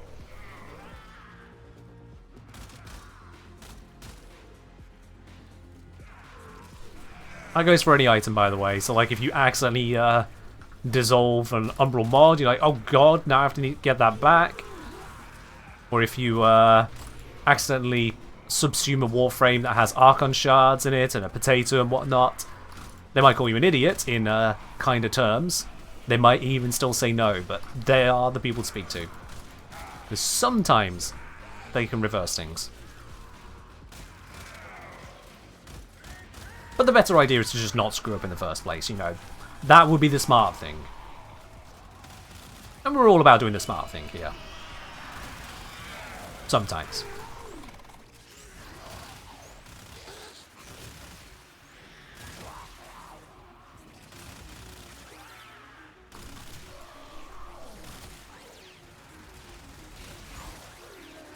Alright, I think we are about to be done.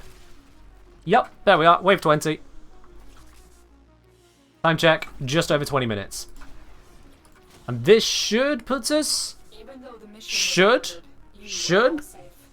Should put us number 1 on the board.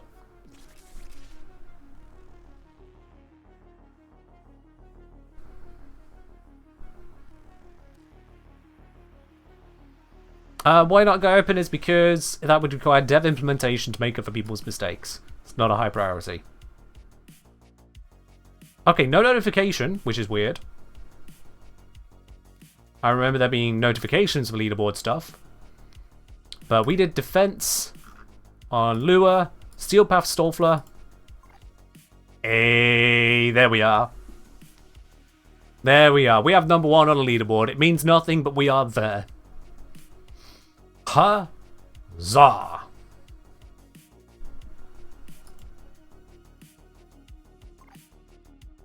Well, that was that.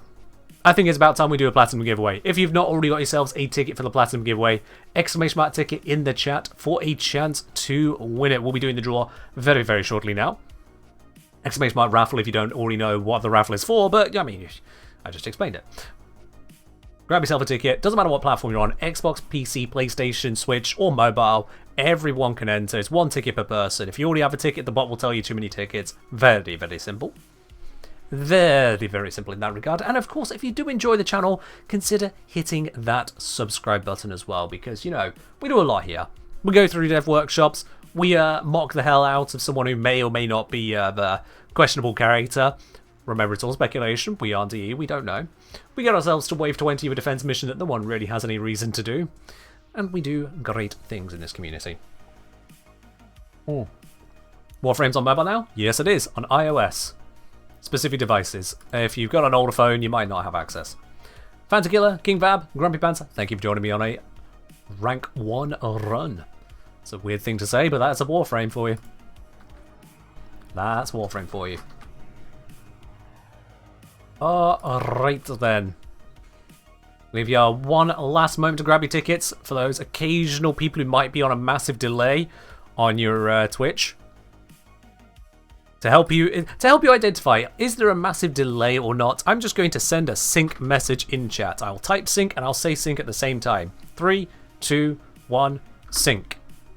So now if you see that sync message in the chat, well before you hear me say it here on stream, you know how badly behind you are. If you've been watching a while, Twitch falls behind after a while. Right, with that reminder to refresh, let's see then who is going to be the winner of the giveaway today. It's only going to be one person. Closing the draw entries now. The winner is indeed going to be Kujil. Just this spam of consonants with an E slipped in there to make us think it's a name we might be able to pronounce once upon a time. Kujil. Congratulations! You have won the 75 Platinum giveaway today. I'll be contacting you shortly after the stream to get hold of your Warframe username, platform, and cross-save status so we can get that Platinum sent on over to you. I hope your Warframe username is a little bit more pronounceable. But all the same, we'll get that sent on over. Welsh makes sense, does it?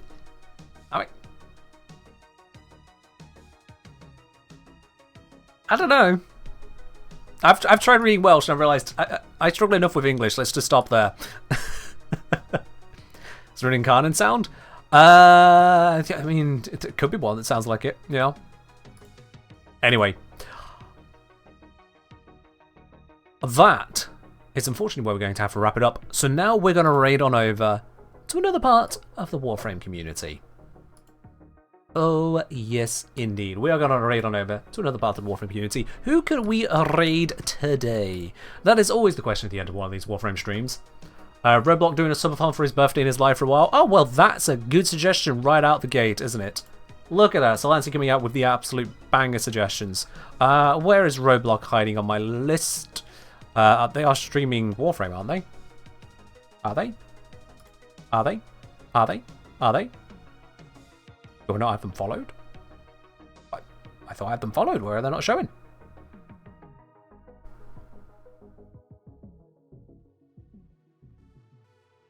I'm not seeing them.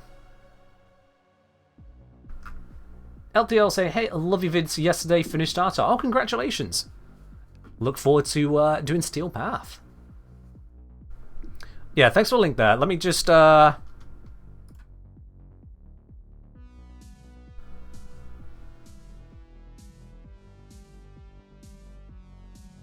Gone live in the last 8 minutes.